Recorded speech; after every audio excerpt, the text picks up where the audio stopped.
Don't reroute the river. That can ruin project. No. That's my point is like, if we're gonna try to get tens of millions of dollars, would that money be best spent rerouting the river or doing something else? Exactly. Well, and And I don't know, I'm just saying, it's a cool idea to move the river, I don't know, it just seems like cost is really expensive. One more item. The $1.7 trillion omnibus bill that's passed 2 months ago. What's that about? I didn't know. I asked Virginia Fox, guess what? She didn't know. Because she said it was something good, you'd have known by now. So I think there's gonna be some green stuff in there, but I wanna make sure, I'm also hiring a, lobbyist, yeah, I think we're. That, IT is here. Yeah, we're having some IT issues. Okay, I thought I had it right and then I messed with the speakers. Sorry, they couldn't hear. Well, they don't. us. Well, and sometimes those projects take on a life of themselves set where it's really not our decision, it becomes somebody else's.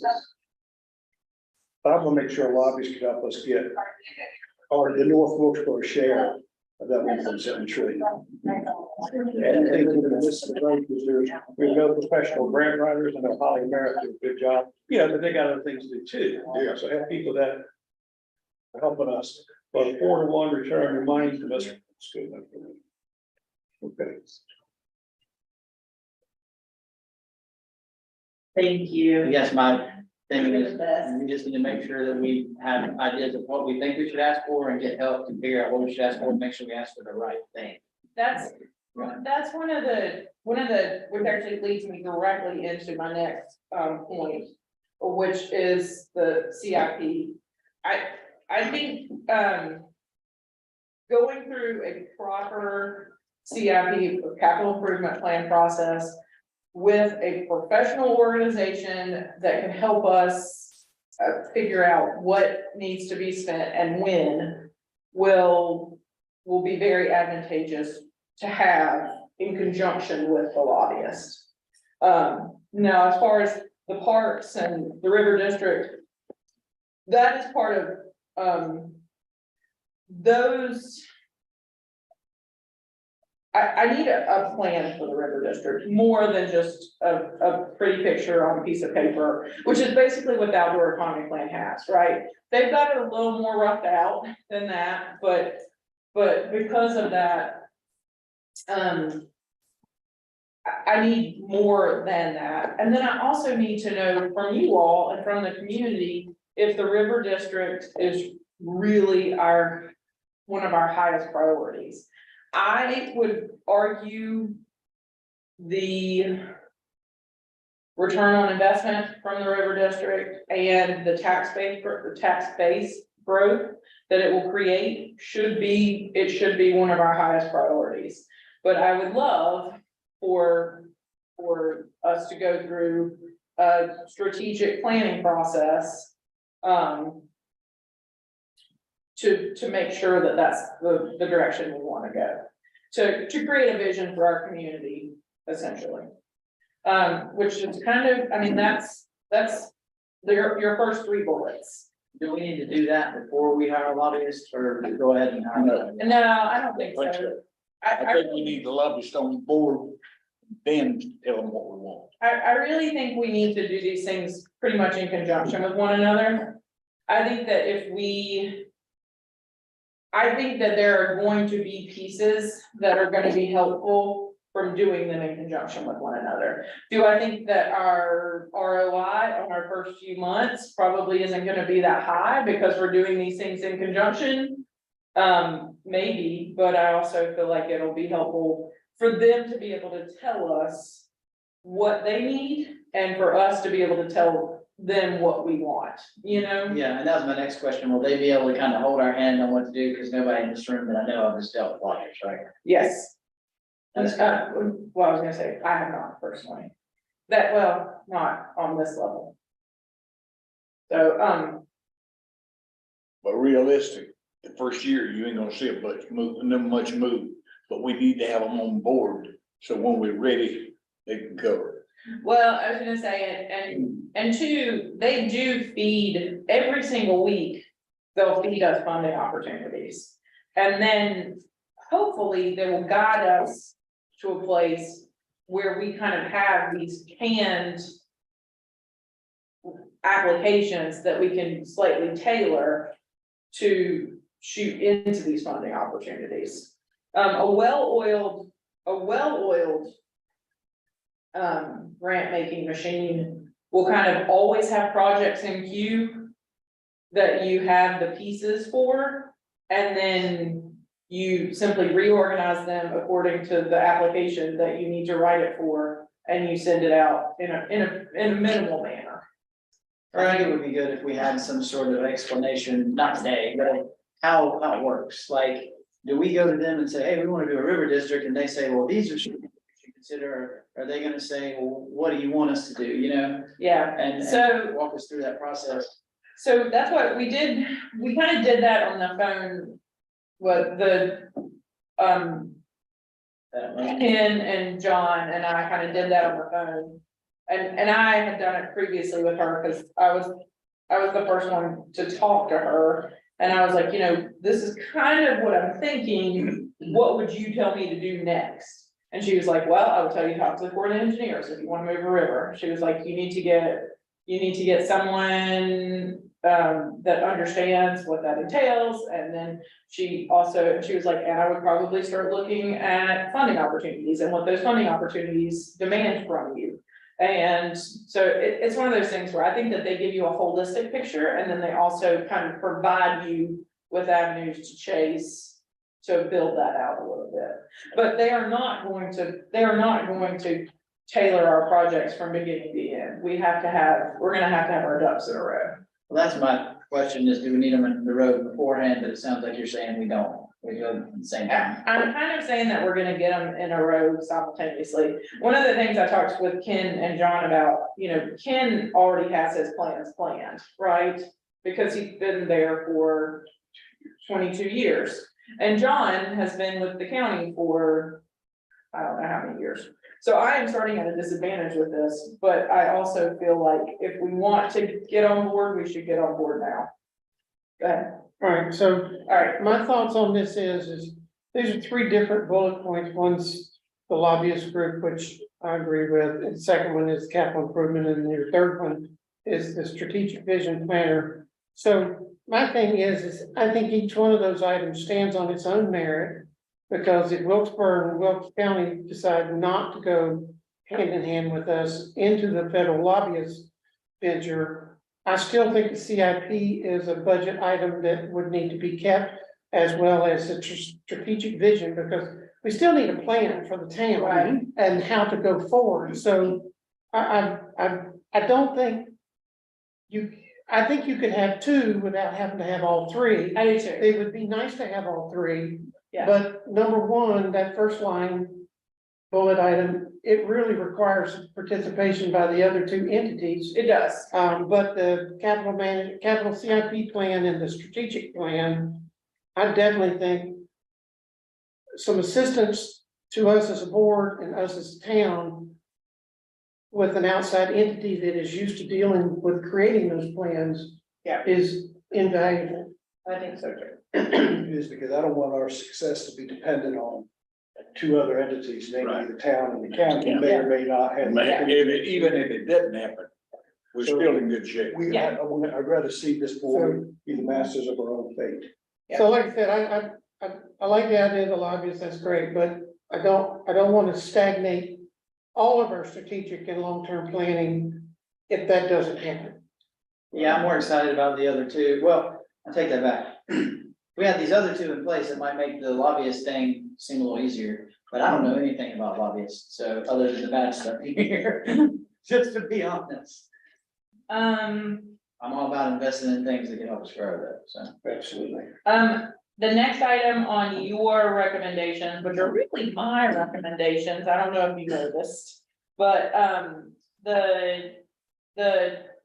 this is actually really an Andrew recommendation. I'm gonna give Andrew credit for this one for sure. The Wilkes EDC, we have moved them, into a line item under your governing board budget, because I feel like they act as an extension of our organization. And that I don't feel like having them reviewed annually under the nonprofit request is appropriate.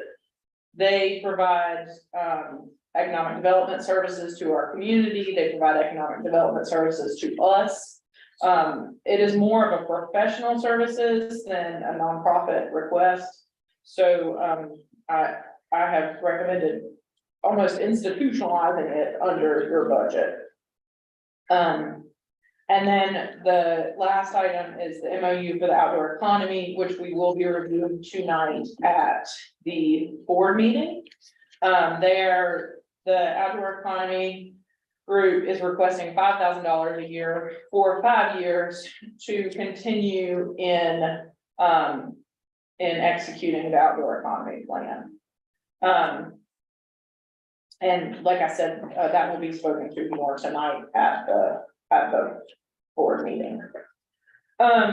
Does anybody have any questions or any feedback about any of this? I have two things. Yes. Kind of going to the government. One is the EDC, is that a good place to put it, I guess? Yeah, I mean, we could put it under me, but really you all are the ones. You serve on their board, so you have the voting voice on their board. Our governing board has the voting voice on their board. So I feel like that's where it should go. The other thing is something awkward that I really don't want to bring up, but I'm just curious more than anything. And we're doing COLA raises and these things, and I'm not saying anybody in here wants this or whatever, but the board, as time moves forward, how does the board pay change for elected people? And before you jump on me, can we have a policy though, so that if the board votes on some sort of raise, that nobody on the board can get that raise? Does that make sense? But as things are going up, not that people take this job for the money, but I mean, every year with inflation, it's knocking that number down and down and down. Right. And I don't want to even bring this up, but I'm probably not running again, so I thought if I was ever gonna bring it up, it's probably the time to bring it up. Because I will say, like, this job has taken a lot of my time, the money, I didn't do it for the money, but the money I appreciate it, you know what I mean? And, I don't know, does anybody have any thoughts or experience on that? Nobody really wants to talk on things. I was gonna say, I don't want to talk I don't want to things talk like about that. Andrew, because I didn't take the job for the money either. Yeah, It's just- yeah. But it is. If I didn't get paid, it wouldn't bother me. The same, I think everybody feels. But while you're getting paid, I don't take It's all right. $25 a month out of it, rest of it goes for taxes. Mine too. It just changed my tax rate. It Yeah. hurt me more than it helped me. I'm kind of hearing two different things. On one side, I'm hearing I don't really want the wages because they're hurting me on my taxes, and on the other side, I'm hearing, are we paying the board enough for their role? I don't really know, and I hadn't anticipated this question, and I apologize, I probably should have. I can look into it and see what other towns do, would that be helpful? And I'll say this, I don't think, if you want to just look at it I don't think we pay us enough. Yeah, But as far as me personally, I don't care. well, I can send out something on the listserv and get some solid feedback from other communities, that's not a big deal at all. it would be, I'm happy with what I have now. Well, and of course, Andrew's point is that anybody that is currently serving, so that would be you and Angela and the mayor, or anybody that is an incumbent that gets reelected, based on what he said, wouldn't qualify for a pay raise if this group voted for a pay raise. Is that what I I heard? was asking if that's possible, yeah. That way, nobody could accuse you of raising the pay for yourself. So that would You would benefit. penalize a Bert who's been on the board for 22 years. Yeah. Or Angela, who's been on the board for now going on 8 years. So I'm not so sure that if you're gonna do it, you either just need to suck it up and make the pay raise or just leave it alone. Because, I mean, the thing is to qualify it or preface it like that, then there's no, I mean, I understand what you're trying to do as far as optics go, but Yeah, you I'm trying to know, look out what, for like I future said, elected you take somebody officials. like Bert that's been on the board for 22 years plus, and he would have never gotten a pay raise. If they'd done this 12 years ago with that incentive, you know, he would have needed to come off the board for a period of time and come back on the board, so. Well, everybody here saying they're not doing it for the money, so it wouldn't affect them. I mean, it wouldn't affect me, I'm just thinking for new people, at what point does the board say, okay, it's time to do that? Because nobody's ever wanna do that, I didn't even wanna bring it up. Well, I was gonna say, I think it's a legitimate question, but I also think it would be good to have input from other communities like ours, similar sized. As to what, and that's the reason we do this workshop now, so that I can get feedback and I can bring you changes, and if we wanna make changes, then we can. And the thing too is beyond the pay that nobody mentions it's here, is that every board member, I assume, takes advantage of the health insurance, No. and you do not, okay, well, My VA benefits are better than this insurance ever. well, but that being said, those of us who do use the town's insurance, I mean, that's a fairly substantial, Absolutely. Yeah, It's a good pay penny. also, and so, Absolutely. I mean, I know what I pay, I was paying at my store for me to be part of the stores group. And I don't have to pay that now, so to me, that's really more substantial It is. than, you know, Well, so. like Andrew was saying, future board members, a little bit of raise might instantly have somebody run it. Not unless you're gonna do it enough to make somebody, to get somebody's attention, I mean. Yeah, I understand what you're saying, but it, you know, a little bit what, I didn't even know how much we were, me and Bert was trying to figure out how much I'd make. Bert said, I really don't know. Well, I don't think anybody would run for the money, but it No, might make it easier on somebody who's lower income. I mean, I appreciate, whatever small it is, I appreciate it. I appreciate the taxpayers pay us something, and the insurance is huge. When I first got on board, I thought, well, we shouldn't, you know, we probably shouldn't get insurance, but I will say, like, while all of us would do this for free, I do think it takes a lot of time out of your life and puts a lot of stress on you, and I have no problem with elected officials being compensated in some way. But then you also, you wanna do, like we had a problem last year with law enforcement, you want is recruitment. You wanna get good people. And you don't wanna get so many people who are so old that they have retired.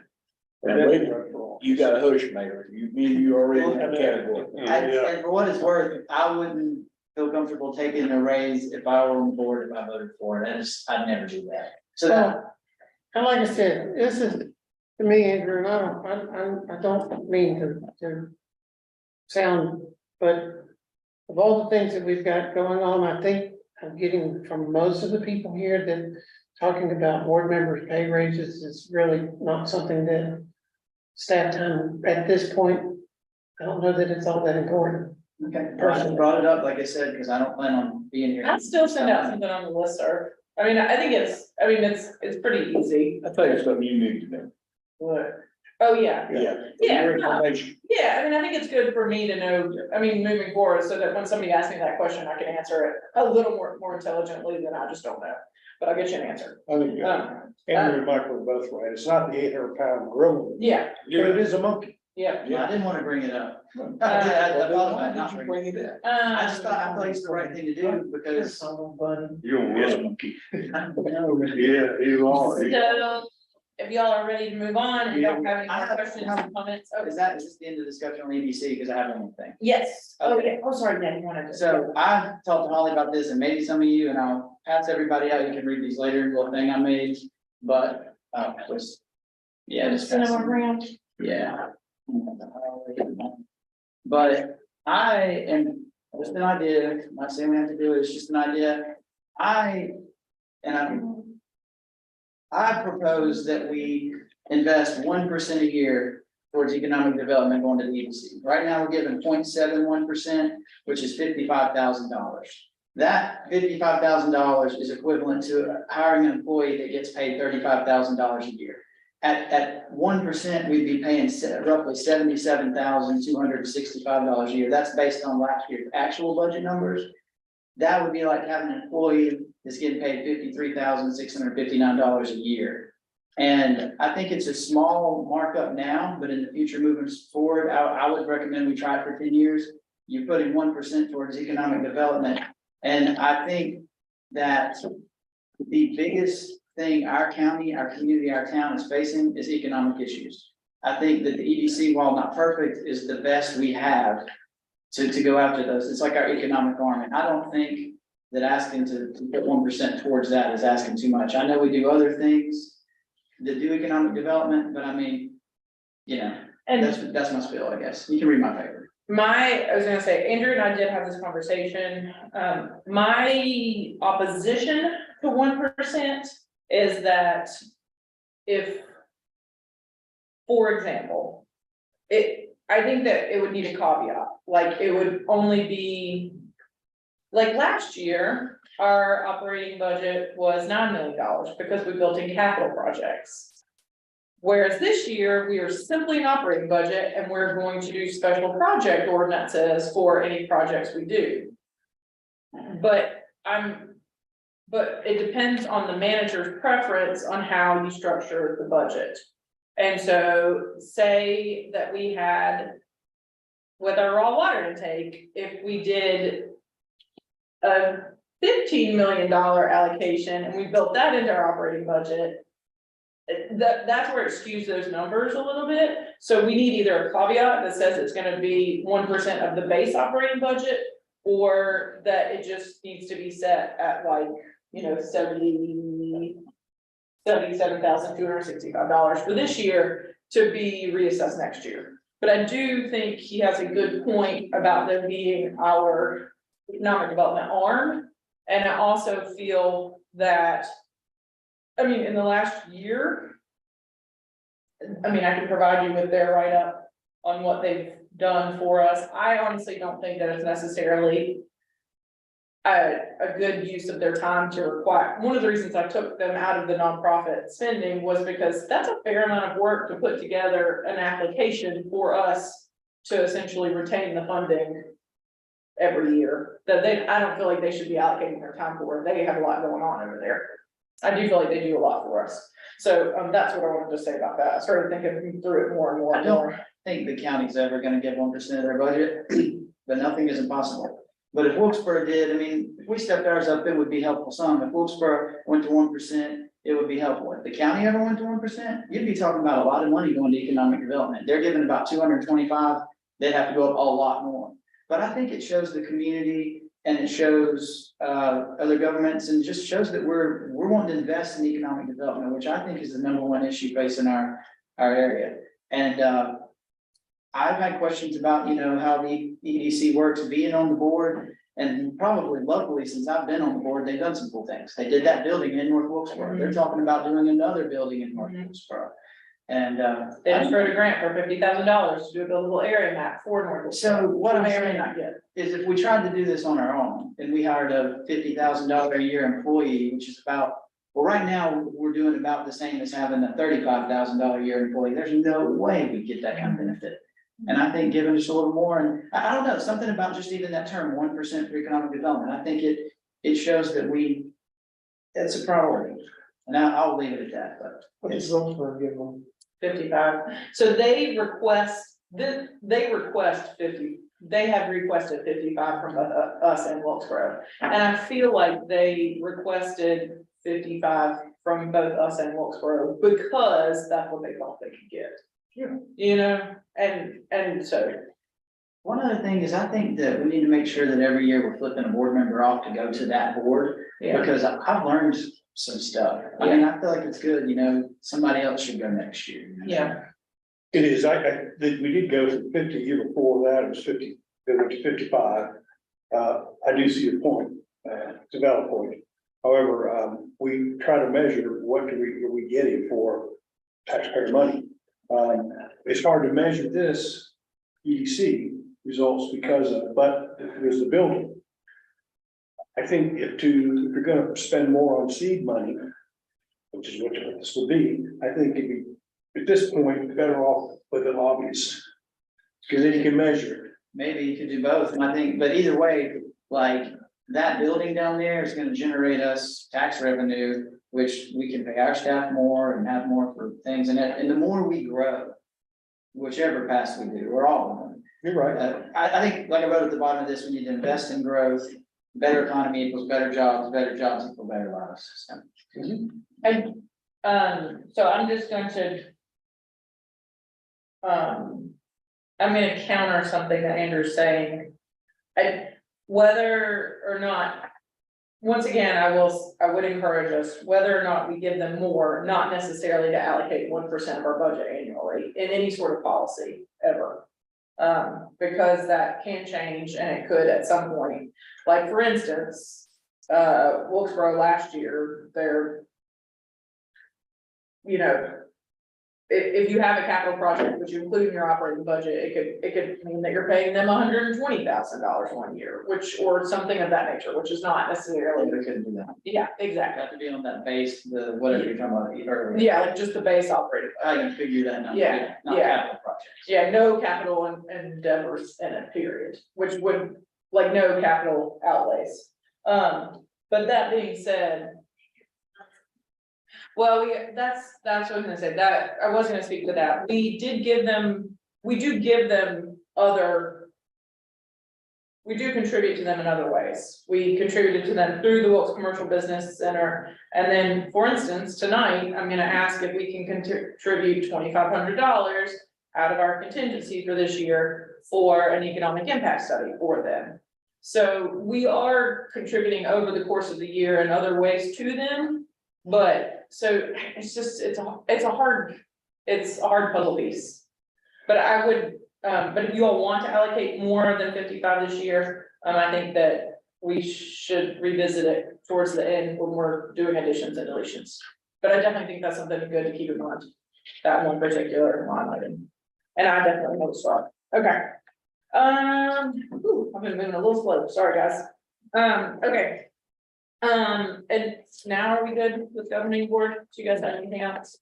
Administration. Administration changes, of course, the 5% COLA, the North Carolina lead fellow, they've already been approved, it's $13,000 for about a $60,000 a year piece of personnel, which is phenomenal. I anticipate going in more school of government classes this year. My car allowance was more than you all had budgeted prior. And this year I postponed buying a new computer till next year, but my desktop in my office is I would refer to it as geriatric. And this is my own personal computer that I bought before I started, which I have donated to the town basically. But I do back everything up on a hard drive for the town, but I also bought that. So, but those are really, as far as changes for my particular, really the big one is $13,000 for the lead fellow. That's really the major change in my line items. I didn't do something crazy. I didn't do anything crazy in there. Probably smiling at me. I really didn't. The next one, the next budget we're gonna look at is finance. Oh, I don't even want to say this out loud. Connie is planning on retiring early in 2025, like February of 2025. I feel strongly that both to compensate for the void that she's gonna leave, and also to get a new finance officer trained, and also to recruit a new finance officer so we'll actually have a finance officer when she wants to leave, because getting a finance officer is very difficult in this day and age.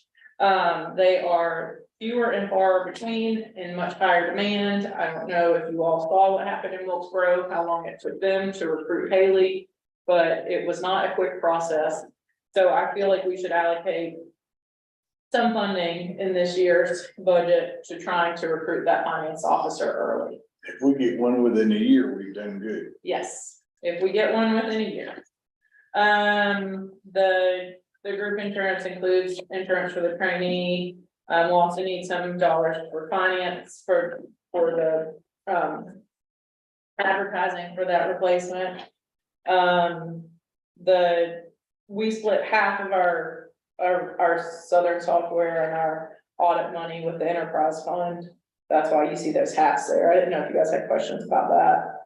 The hospital lease investment bank fees are on there. There's really nothing, there's not too many things of note on there. Do you all have any questions about finance officer? Well, not finance officer, but staff in general. Have we had any progress on looking at the other kind of insurance like you were thinking about? So I looked at it through one avenue, and I went through this whole thing and we got her all this information and she then told me, she was like, well, until you hire me on as your agent, I really can't provide you with any sort of real data on a conversion. And I was like, well, why would that's pretty lackluster, right? So then by that point, Connie reached out to our own organization, Main Street. And they are going to do an assessment on it. But I didn't get it in time for this fiscal year, and I feel like, while I do see it as a priority moving forward, because if we want better attention, we're gonna have to start offering health insurance to spouses and to children. But when I see the dramatic numbers that Wilkesboro pays right now, it scared me a little bit. It scared me a lot. It does put us at a huge disadvantage, yeah. It does put us at a huge disadvantage, and we need to start working toward that. And like I said, our current provider is gonna give us some information on it this year. I think Connie and I talked about doing that. Is there any chance that we could pull with Wilkesboro or maybe them and the county? So not right now. So I actually talked to the individual from McGriff about that. Because we have not done self-funded before, the second year is the most expensive year. So she said that nobody would want to join forces with us until we'd signed on for 3 to 4 years. Which makes sense to me. But it just means that the faster we get that in process, if we want to go that avenue, and the faster I get some actual, some better information on it. I was really frustrated that we spent time and effort giving this individual all of that information, and then, I mean, That stinks. yeah, it was very frustrating, but you know, don't use her. but you live and you learn, right? Like, I wasn't knowledgeable enough to know that she couldn't give us the projections without being our contract signed agent, and she didn't tell me, so, you know. How would you ever find out if somebody can't tell you? Why would you sign with her if you would know? I mean, I don't know, I asked her that very question. It was very frustrating, it was a very frustrating process. I guess that was a weird moment. Yeah.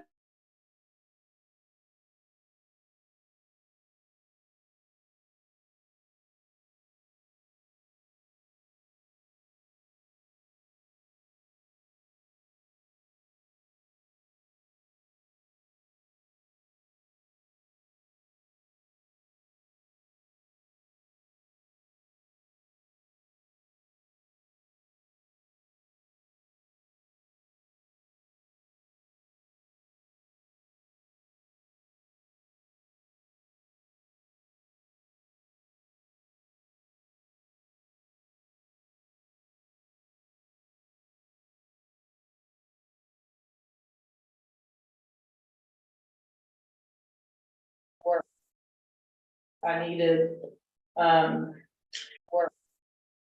I needed, I needed it for other things, and as far as priorities go, Meredith has within the last year, she's gotten an assistant.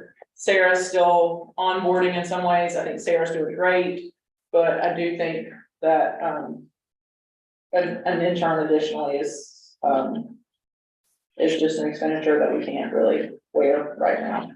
$10,000 for a pedestrian plan.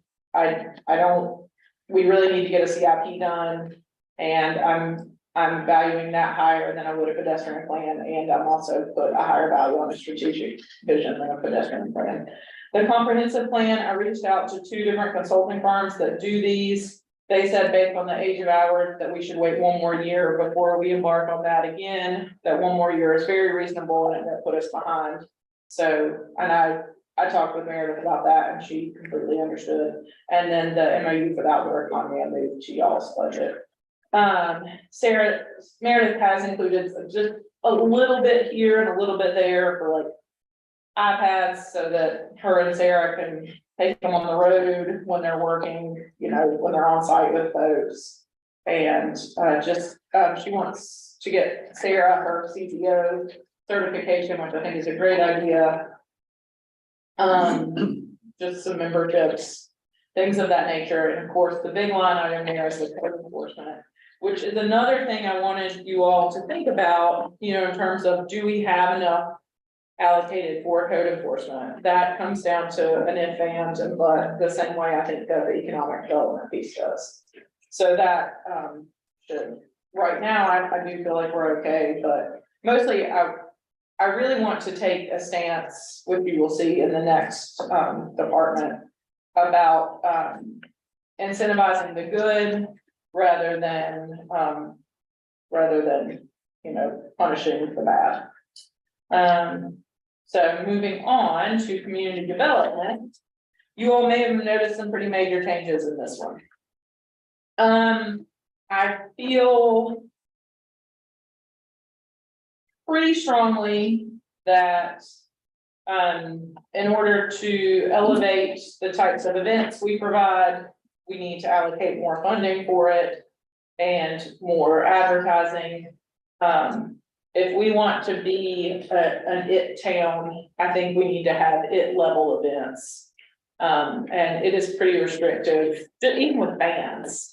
I mean, finding bands for the dollar amount we had allocated previously, it's pretty restrictive in what we can attract. And also, you know, having food trucks at these events and renting generators and having bounce houses and other things of that nature, which will really add to these events and kind of draw a different type of crowd than people who are just gonna, you know, sit right around the stage and watch. I also allocated a fair amount more for facade grants. Taylor and I had a long conversation at the EDC with Leanne about creating a similar Concord or Barris, I can't remember. They created a program called, it was a gateway grant program where the gateways in your community, you could provide incentives for businesses to improve their facades, which improves the gateways into your downtown. So that is one avenue we're exploring, but I know we're gonna need more facade grant money to provide these grant initiatives. And I think that we should up that line item accordingly. I think that we should invest in the businesses we have, and then also invest in the appearance of those businesses. I think if you think about this budget overall, you'll see that I'm aiming a lot of things at improving appearances, which in a lot of ways speaks to people as results, whether they are good results or not. We also allocated for another all-star race event. We don't know if we'll need this funding. If we don't need this funding, it'll slide back into the contingency next year. But they have signed on, SMI signed on for a 5-year commitment to do a Cup Series race here. And we probably want to be prepared for some type of event next year. You know, this year there's been a fair amount of stress put on fundraising to get that event, you know, organized and things of that nature, which we'll of course do again, but it would be nice to be able to have a little bit of the heat off. There's also money for signage in here for directional and parking signage. I know that you guys have heard us talk a lot about that. We want to make sure that we're budgeting for that, so it's allocated, it's there, we can do it, we can execute it. I don't have to go digging in the couch cushions for it. Same thing with advertising and promotions. We have a billboard, we haven't used it really. I want to use it to the best of its ability. I want to use every dollar to the best of that dollar's ability, but I don't. Taylor's budget is much larger than it was in the past. But I also feel like we'll get return on investment through it.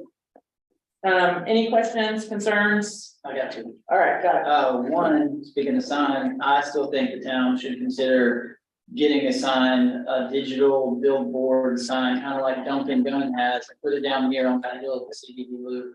To let people know what events are coming and also important happenings in the community. It'd be an upfront cost, but as time goes on, it would, as you guys keep saying, there would be a return on investment because people would know to look there. They're looking there when people run for office. They're organically looking there. It's a free way and easy way to do it. And when you say SMI signed on for 5 years, what does that mean? They just made like a verbal commitment or No, they made a contractual agreement with the to, state? Okay. to do 5, I'm not sure if it's with the state or the county.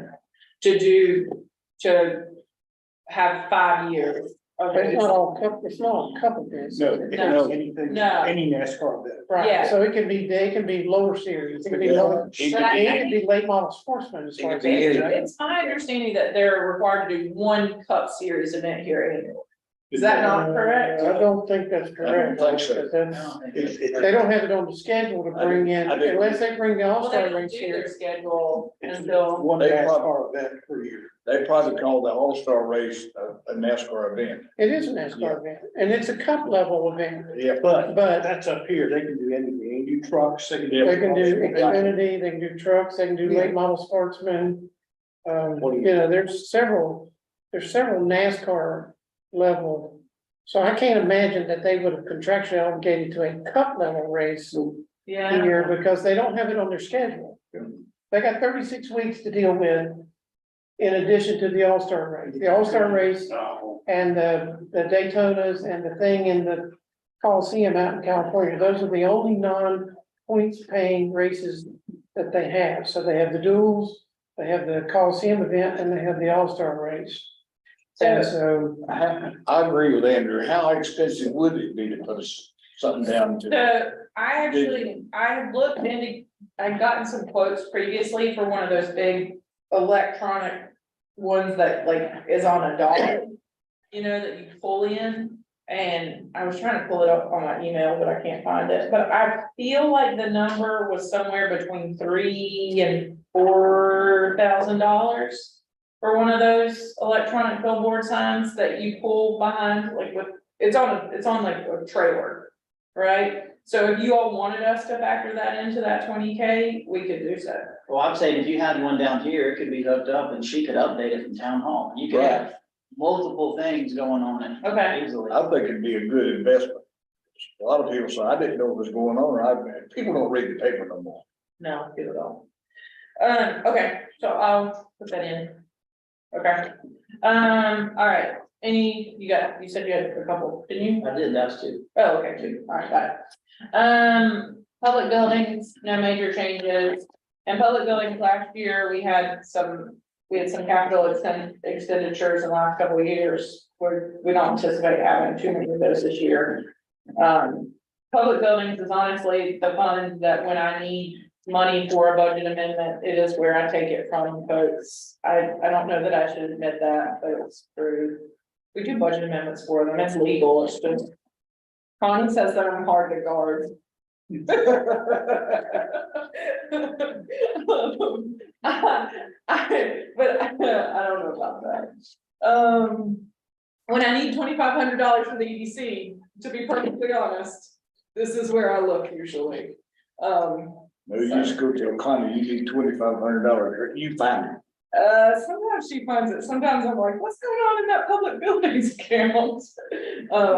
Anyway, all right, the police department. On the public buildings, is there any updates on that property we're gonna sell, particularly the deal with the train station? The train Well, station group? Their lease is up in June or July. Their lease is up in July, we have to talk about that.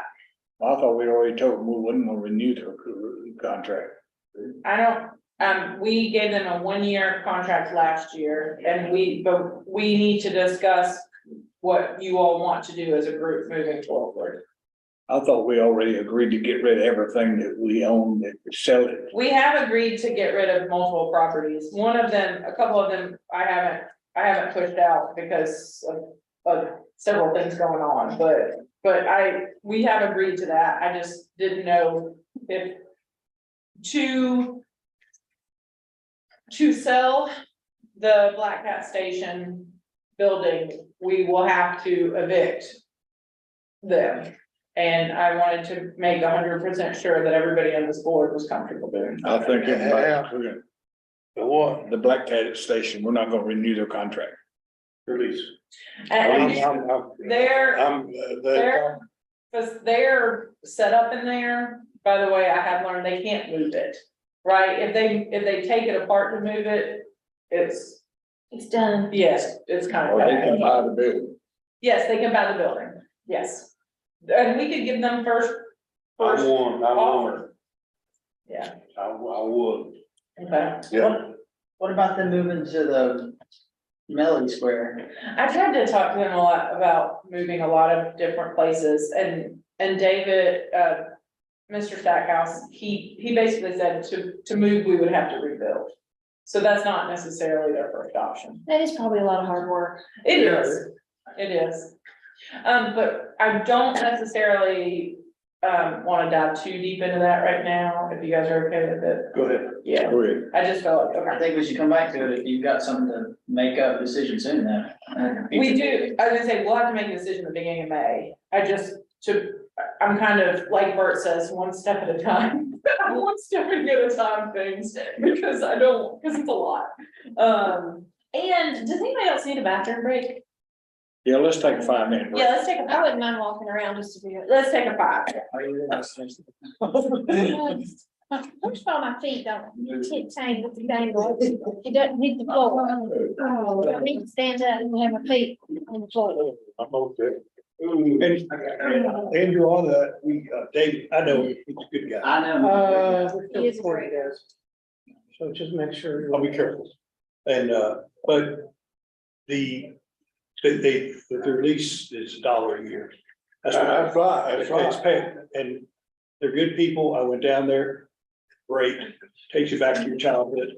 This is Or fine. actually, my cousin's child, he's one of the trainers, but, be that as it may, we are also responsible for the maintenance and upkeep. We had to put tens of thousands of new heating and air on the roof of the building. HVAC. Yeah, HVAC. And it's impractical. Now, they know this. They're expecting that they had 1 year left, and that's as far as it went. And Holly has spent a lot of time on it about moving to the library was one, Melody Square was another. And it's just not, we can't get it, and there's no bad blood there. Is there any chance they'll buy it? They only open for 4 a couple hours, times a month. one time a month? Is it, well, you're right, and then you can have, but if you want, you can have it for your birthday party and stuff, but it's just not, I mean, the guys that I know to do it, it's David, it isn't Tommy Cottle do something. They're all nice people. they are, the older gentleman that kind of runs it, I met him through Rotary, I think. Yeah. Nice people, and you almost feel, Meredith and I went through it last summer. And, I guess here's my thing, I just don't know that the town should subsidize that, and if I were in their we are shoes, subsidizing. and if it were me, like, I personally wouldn't feel comfortable taking the town's money to do a boxing gym, for instance. They could help a lot of kids and be open a lot more. That's just my personal. opinion. Well, and the overall plan, what people agreed to at the time is that the town really shouldn't be in the real estate business because it's not generating any tax dollars. That's the goal, and we've had some real estate cowboys in the past that made decisions that were not good, and we didn't have a background make the decision. That's sweet. Oh, yeah, Yeah, that's the way to let. yeah, that's very true. That's true. I'm not going to Yeah. Oh, I didn't mean to, but I don't think SMI is going to a top tier level event here every year for the next 5 years. Well, see, you can say a NASCAR event, and that's a broad. NASCAR sanction. And NASCAR. That's the phrase. So it could be those minutes. Well, like I said, they get late model sports. Be a lawnmower race. But if you go out there and you look at the money that they've sunk into that, with the LED light show stuff they put up together, they're gonna do some stuff out there. Well, I mean, I think that it would be a great venue for a truck race and even an Xfinity race, and they've got some dates to play with in those two series. They're looking at doing concerts out there. They just gotta get parking and access. Have you been down there? In about a week? Nothing for months. You been, Seen those place. lights they put up? a week? I haven't been to a race out there. No. All saying, those LED light shows on the video. Yeah. Week, One 1 week. Do it, I mean, you been out there? I went out there when the governor came, but I haven't been out there since. I've been out there one time since. Well, good, it gets good, do it, anytime.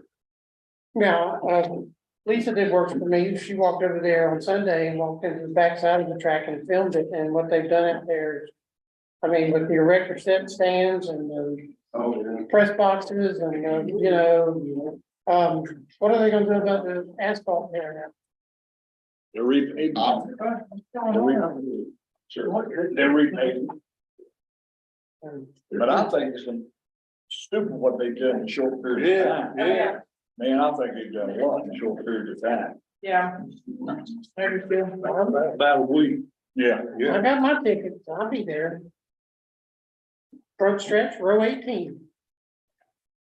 Seat number 22 and 23. Here's that one. Here's Robert could have. seen that. I've thought about that over and over. I'll be 421 and 115. You'll have a different view. Yeah, I decided to do the parking down there on Fishing Creek and do the tram up so that I go down 115 and hook back up to that field and take the tram up, because I didn't want to be anywhere near that track trying to get down Speedway to park, because I just think Speedway is gonna be a nightmare that day. Well, we used to go track, not for the race, for the girls. Yeah. I think right there at the speedway, we park across the street. When I was a kid, growing up, we used to. Are they gonna access it like they used to from 421? We get it. Well, I also wouldn't want to pay that price for that for that parking pass either. Because my parking pass for the 3 days was $80 down there at that field. You been there? Have you been there? Oh, yeah, I've been down there. I have too. Yeah, they've done great. I keep trying to tell, I keep trying to ask Ronald to let me bring my car down there and ride it around. He just laughs at me. Well, no. I remember you said the first time. They You got wanted to bring safety the laws. horse down there. Yeah, I told him, I said, can I bring my little car down here? He just laughs. He would never answer you. First, Everybody here? Mm-hmm. Give that door, kick it in, or you so kind.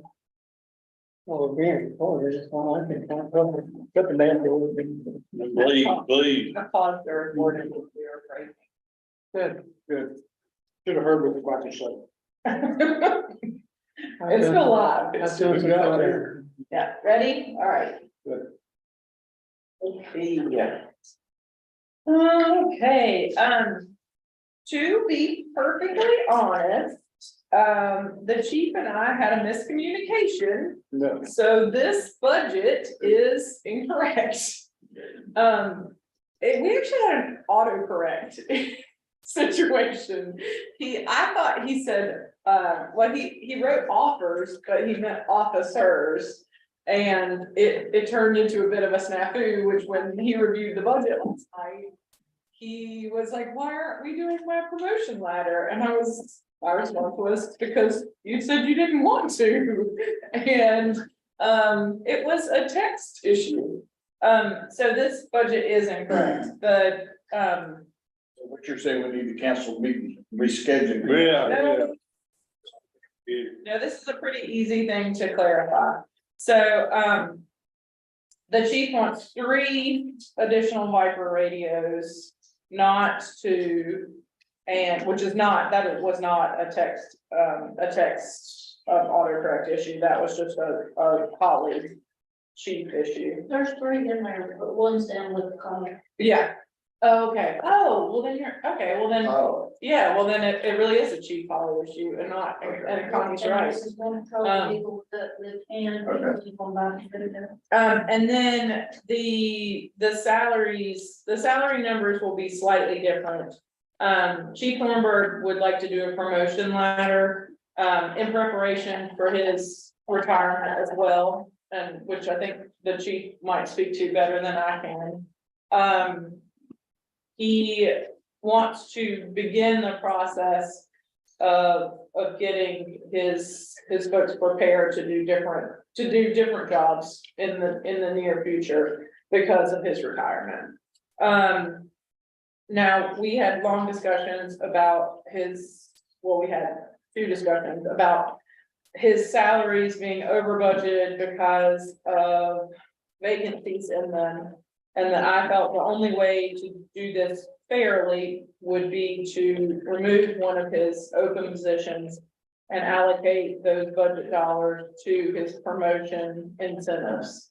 And he is okay with it. That was the crux of the conversation. So it will, the position he's gonna lose is that money we're gonna take and put in his promotion ladder. If you all are comfortable with it, which essentially means we'll have the same amount of people on the road because we have several vacancies. And we've had several vacancies, as you all know, for the last few years, at least a couple of years.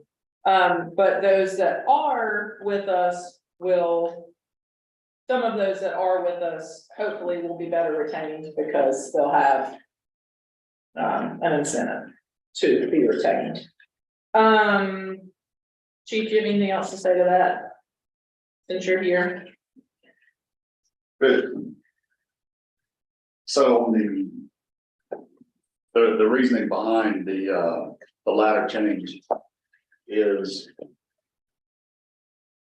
the person coming up behind me needs to learn my job. The person coming up behind him needs to learn his job. And it's not just a 2-week thing, you know, the person is coming up behind me, you know, he coordinates Apple Festival, 4th of July, you know, all these events and placement of officers and barricades and, you know, payroll and scheduling. I mean, it's a lot of stuff. He trained for 6 months with the previous captain, and he told me, he said, it still wasn't enough time.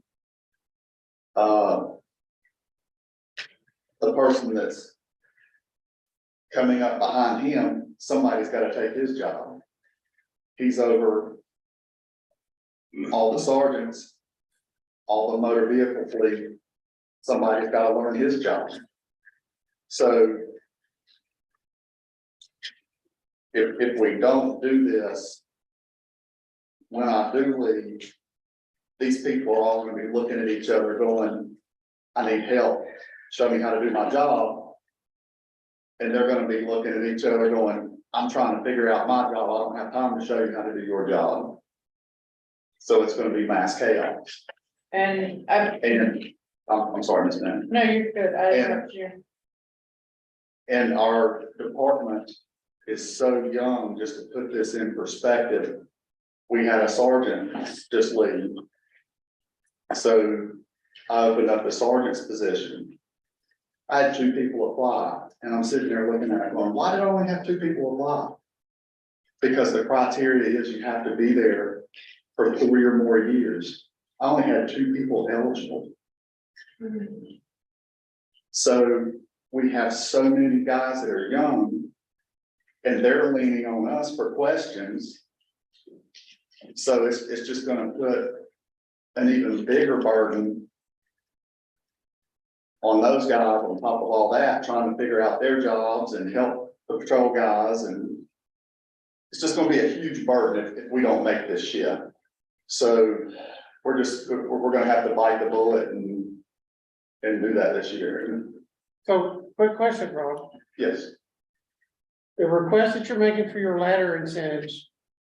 It's included in these numbers that we're looking at right here. No, that's what we're saying. No, So we talked about it previously, and I sent Rob a message and was like, did you make a decision about your budget?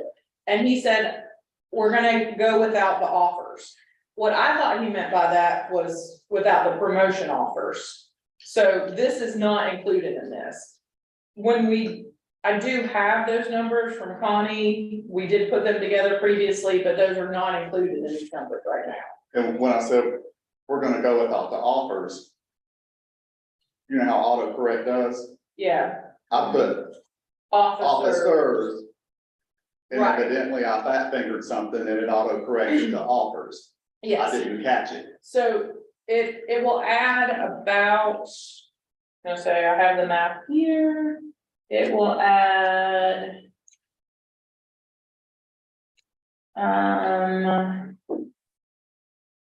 If we go without the narcotics officer, it'll add about a little over 34,000 to his salaries. And then, of course, to the salaries line item, and then, of course, some other, incentives, some other of the health and other things. This is about $15,000 shortfall. Yeah, but That's about That's fine. $30,000. no, it's $34,000. Yeah. $34,000. So, but that being said, if he gives up a total on one of his open positions right now is 59,000. So if he gives up one officer, we can offset his salary deficit. And then we'll also have a little bit of money for other things throughout the year. You have 4 openings? Yes, You have 4, Currently have 4, you've, we're hiring 2 that are currently in school. okay? All right, so the narcotics position and 1 patrol position will be held open. So can you operate with the 2 that you're hiring and finding 1 more? Can you operate your force effectively if we eliminate 1 position to make this budget balance? We're not gonna eliminate it, we're going to temporarily hold it for a year. yeah. Okay, and that's semantics, and Yeah. that's, Well, that means. Well, no, I'm sorry, I didn't interrupt. We're holding the narcotics Until, position and 1 patrolman. yeah, So we're just gonna hire these 2. right, So it's just gonna have 1 shift short, 1 person. right. And moreover, they have been short for how long now? Ever since I've been here. Yeah, And- so when people ask, I had someone ask, they said, are you going to be able to provide service to your community in the same way? And I'm like, we've been short. So why, we've been short for years, so I don't think the quality of service will decline. Well, how much would it cost us if we just go ahead and funded these positions? I don't want to add, I've run these numbers, I've run these numbers, I've run these numbers, I don't wanna add more. Like, I'm okay with taking something off and adding something in. But he has been working with the level of service he's been providing for several years now with the spot open. This year, we used those extra, we just used $30,000 to buy Viper radios the other day, which he needed, right? Right. But we're essentially using his salaries as a slush fund for things, slush is probably a loose word, as a, We used it Extra for fund. something we needed that Right. we didn't right, currently have the money for before. right. And it's one of those things where I feel like Rob and I have gotten on the same page on this, which I wish we would have, on correct Well, that's fine. Yeah, he was like, why did you do that promotion ladder? And I was like, cause you told me not to. And in the grand scheme, if we didn't do this and we put these officers on the road and I started training my replacement, he started training his replacement, he started training his replacement, he started training his replacement, we're still gonna be pulling 1 guy off the road. Yeah, So, and also, help answer Otis's question, if need be, if the need would arise, we can also, It would make a budget. Yeah. Yeah, look, it's not carving in stone. If anything, if we don't feel good about what's happening 4 months into this, Rob can let us know. a budget is a living document, Exactly. right? Like, we can change it, but I feel sure that based on what I've seen in the past and based on what the resources they have, I feel like you will have better performance out of officers who have promotions with an added incentive through salary to do well. And I feel like it's gonna be, So to be clear, this would just bring the person up to the next job sooner and they'd be basically getting paid to do that job training. Yes. yes, Yeah. basically. While they're, But I- while the person's still. Yeah. I'm still with Holly. You know, the budget numbers work with what we have. I don't mind moving things around so that you're not changing the bottom line of the budget. And if putting on hold, okay, not doing away with, but putting on hold the hiring in this coming fiscal year of that fourth slot, which is basically what you're talking about.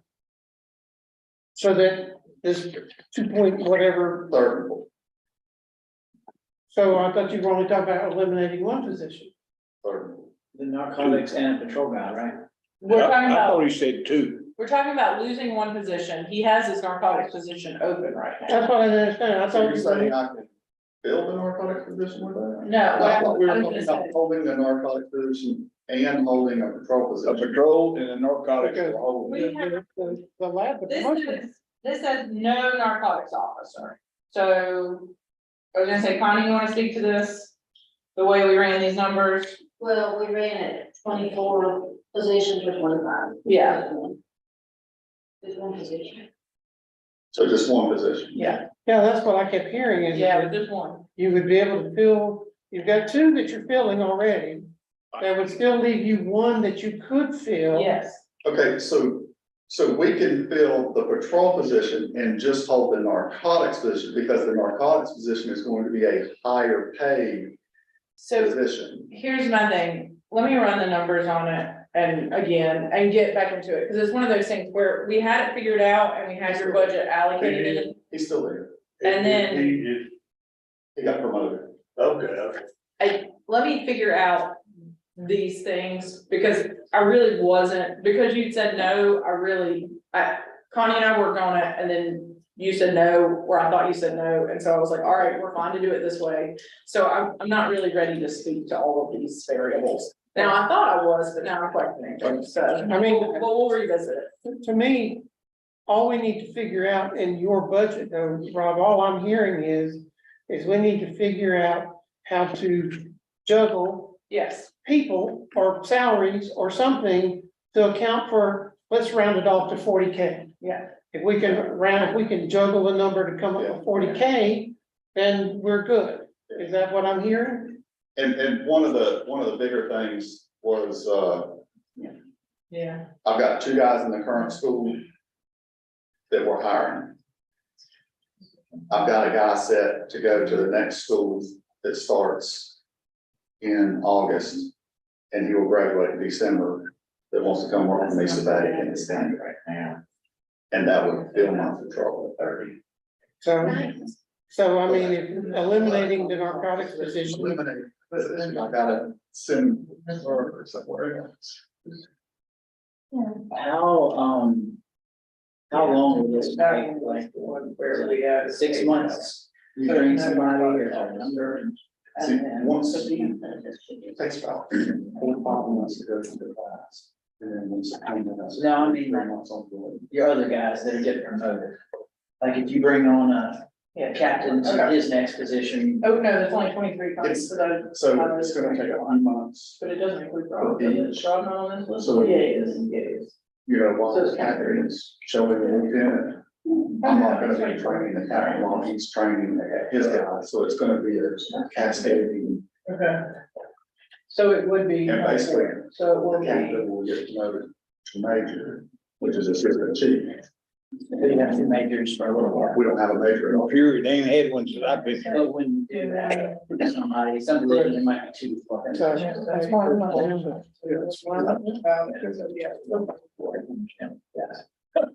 Some of the, I think, are just really cheap. So the numbers, the way we calculated them previously, I'm sorry to interrupt, you guys go. You go ahead. So the numbers, the way we calculated them previously, with 24 officers, including yourself. It would add about $34,000 to your budget. So 24 total. Was the number. Which is no narcotics officer.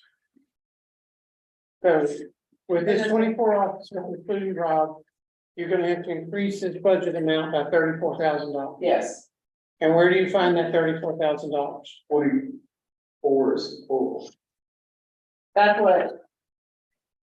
That's what we were saying, like if we drop one of his officers, then it offsets it, so it brings him down to 23.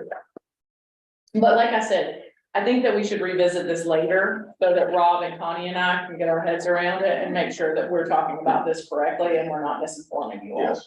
Because I don't like I don't feel good about the question.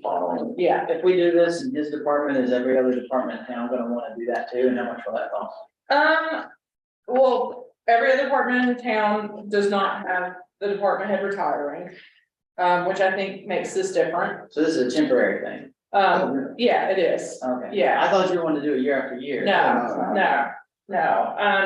I think that there are things about this that are different. One, I think if Connie's department has someone retiring, but we're also trying to hire somebody prematurely to fill Connie's void. I'm all about a succession plan because I feel very strongly that while no one is irreplaceable, in a small organization, it is harder and harder to replace the assets, the human resource assets you have.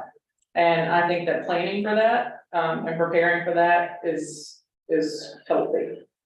Well, you never can replace your knowledge. Right, but you can have a certain amount of time where you develop a relationship with the person that is taking your position to where they could be an asset even after they leave. Anyway, so we're gonna revisit this later. The point is, this budget's a little funky. I feel like it's not gonna go up, but there might be some changes between the salary dollars and the other dollars in here. I've got one last question. Yeah. Do you have one narcotics officer, or is there more than one? We don't have any right now. We don't have We any, usually keep one. We usually just have one. Yes. but we haven't had one this year. Yeah, we haven't had one this year. Yeah. Right. We got a lot of drugs around here. I was gonna say, I always explain it kind of like a game of chess. You know, I hate to call them all control officers pawns, but it's kind of like a game of chess. If you remove all your pawns, you don't have anybody protecting the street.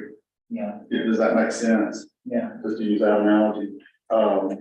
If I pull another guy off the patrol and put him in narcotics, then that's now I'm down 5 guys on patrol. Yeah, and just keep arresting the drug people. Whatever that means.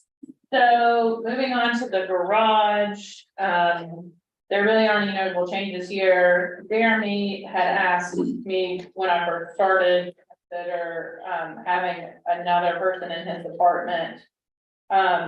Rob and I both have been exploring enterprise, fleet management, and other avenues over the last few months, but we haven't really reached any conclusions on anything for this fiscal year. I explained to Jeremy that there are only so many resources, and I feel like he does well with what he has, and that maybe next year, and then I keep it in the queue.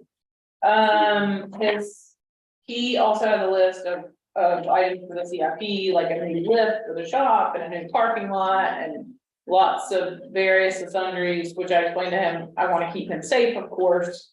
But I want to have the CIP conducted before we start choosing what and when to replace things. So I feel like that's fair, right, Connie? Yeah. So there's no notable changes there other than 5% COLA. Fire department, same thing. We've had overages this year in salaries. That is a conversation I need to have with Kenny, to be perfectly honest, and how we structure our calls. I'm going to talk, we're gonna look into the fire chief, very soon, but right now, we don't have any changes on this one. They did request a pickup truck, and I don't necessarily feel like we have enough extra in the general fund to purchase a four-door truck right now. Especially when we do have two pool cars that are available. Almost one of them is always available. Only one time in the 6 months, almost 6 months that I've been here now, have they both been taken. And believe it or not, the fire department was using one of them for those 3-day periods. There you go. But we do have cars available for them to drive. Not too many things on this one, some air packs, various and sundry, nothing of note, I would say, notable increases. Of course, their overall budget went down considerably because it didn't have a $1.5 million fire truck in it. Last year, we bought them air packs and that was a big thing. Is that still a thing this year? Yes, so they have applied for a grant for air packs currently, which we talked about at the last meeting. Hopefully, if they receive that grant, which I think they will, we will have outfitted them completely for air packs. That will give everybody a new airpad. Yes. It's all budgeted. Well, I anticipate it'll come in before the end of this fiscal year, so it'll come out of this fiscal year. So yes, but not in this new budget. The public works director, with the prior year restructuring in mind, there weren't really any notable changes. I do think moving forward, the restructuring will be helpful in managing our human resources. But there's nothing really to talk about with that one, other than the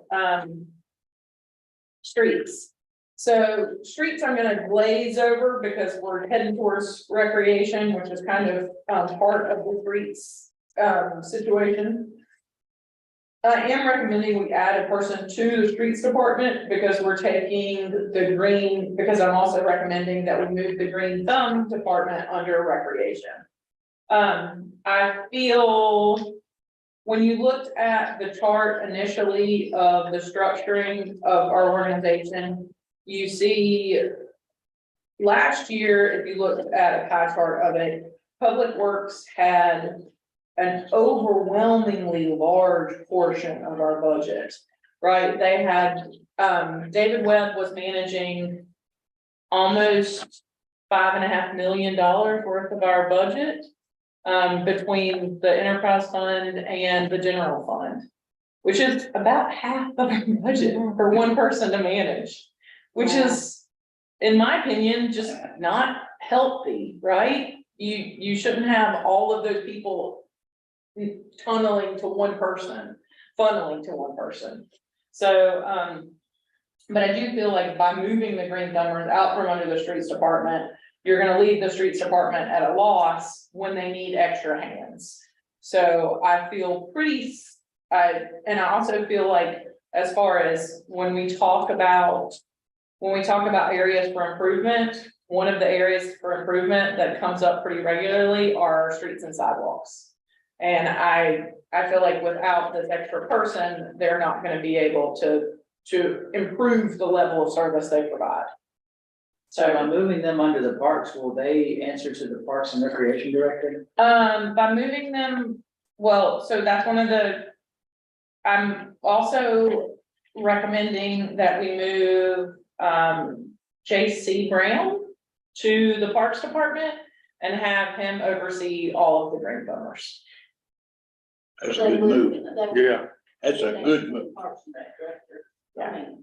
One of the frustrations within our departments when I came on board was by hiring a public utilities director out of house, I was limiting the upward mobility of the individuals in the streets and other departments. And I feel like this is a healthy way to move forward. But, that being said, so I'm kind of gonna glaze over streets. I am recommending we allocate one other person, but I'm glazing over streets because we're gonna come back to it. I should have structured it right past the recreation department in this, but it's just the way it comes up in our budget. We're going back to streets. Yeah, we're gonna go back to streets, yeah. The streets did recommend, they had wanted us to replace their sweeper truck. We put a fair amount of money this year into the sweeper truck and repairs. I'd like those repairs to have a little more time to be used before we replace it. Also, if it goes down, we can borrow Wilkes Barre's. They do have that asset that we can borrow. And hopefully we'll be able to get a maximum of a year or two more out of the sweeper truck. Because they are very expensive. What was it, 265,000. 265,000, right? So we're gonna, sanitation, they don't really have any major requests, which they just got a new truck, so, of course, they seem pretty happy. The trash cans and recycling cans, I don't know if you guys have had any complaints about this, but, they've been a back order for about 10 months. Yeah. That's all good. And the trash cans and recycling cans have been Yeah, back ordered yeah. for about 10 months. Yeah. And they're still on back order. I don't know what company it is or where they're from that is slowing that down, but they've actually reached out to other companies. And other companies have these products on It's back just a order. plastic issue somehow. Yeah. Yeah. I don't really have the knowledge to speak to that, but regardless, we're moving $9,000 ahead in the budget to try to buy them when they're available.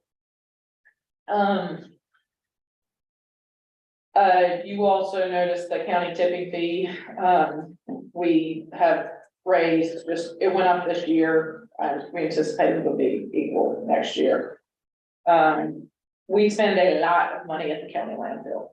I don't know if you noticed that, it's one of the first things I noticed about this budget.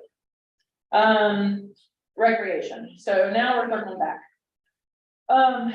So in the recreation department, I feel like we spend a lot of money contracting out right-of-way mowing and parks mowing and just in general, our greens, right? Anything that's green, we spend a fair amount of money contracting it out, and then we piecemeal it, and I don't feel like we have any consistency or really quality control there. And I am hopeful by putting one person in charge of all of the greens, whether that's overseeing those contractors or for this first year, because I know that we're gonna have a learning curve this first year as far as when and what and how to do everything. Which is why I have left in the budgeting for the contracting this first year, although I'm hopeful next year we'll take a good chunk of that off. But I'm hopeful that by having one person that is just over the green thumbers, because right now we have the streets department over the green thumbers. And I feel like Mike's time is constantly pulled in two different directions. Where I feel like if JC is the green thumb supervisor, I feel like he will focus. And I've already had really good, healthy conversations with him about how to elevate standards. And he's been speaking with a gentleman that used to run the parks and the parks department in Raleigh, who has maintenance plans, and he's energized and he's excited. So I feel good about this restructuring. I also feel good about restructuring some of our resources. Because like I said before, if we put everything under one house, it's hard for that one leader to watch everything. Whereas if you kind of split things up just a little differently and restructure just a little differently, hopefully we'll have better quality. So I'm also adding resources, right? A green thumb supervisor and one additional worker, which totals, you know, the supervisor's $81,000 additionally, approximately, and the workers another 54,000. So, but that is, I'm hopeful that in the next year, we'll be able to take off a considerable chunk of the contract work that we do for the parks and for the mowing. I think we'll always have to contract out 268, right? Just because of safety concerns and the volume of it and things of that nature. But I'm hopeful that we will take charge and be able to mow our own parks moving forward. And not have that split up so much. I've heard that the school of government has performance measures, you might tell Jesse. Yeah. About. Yeah, I was gonna say, I already did, Okay. yeah. But I'm hopeful that with new energy and with the, but it's one of those things, sometimes it takes trial and error. And I will say, in the last couple of years, I haven't really seen too much trial or error in that department, right? We've been doing the same thing and asking for different results. And I don't think that that makes a lot of sense. So I would say having a dedicated crew with full-time people in it to focus on our greens. I mean, we have a dedicated crew to our parks, but let's be honest, we have, we have 2 people to run a pool and all of our parks for 4 months of the summer. I would say probably 80% of their time goes to the pool. I mean, they have a party almost every night there, which is paid for, right? But you don't ever really get the return that, I mean, it doesn't really ever end equitably. The pool is a huge resource and a huge asset for the community, but it's not a money maker right now. And it never has been, and based on the research I've been doing, it never will be.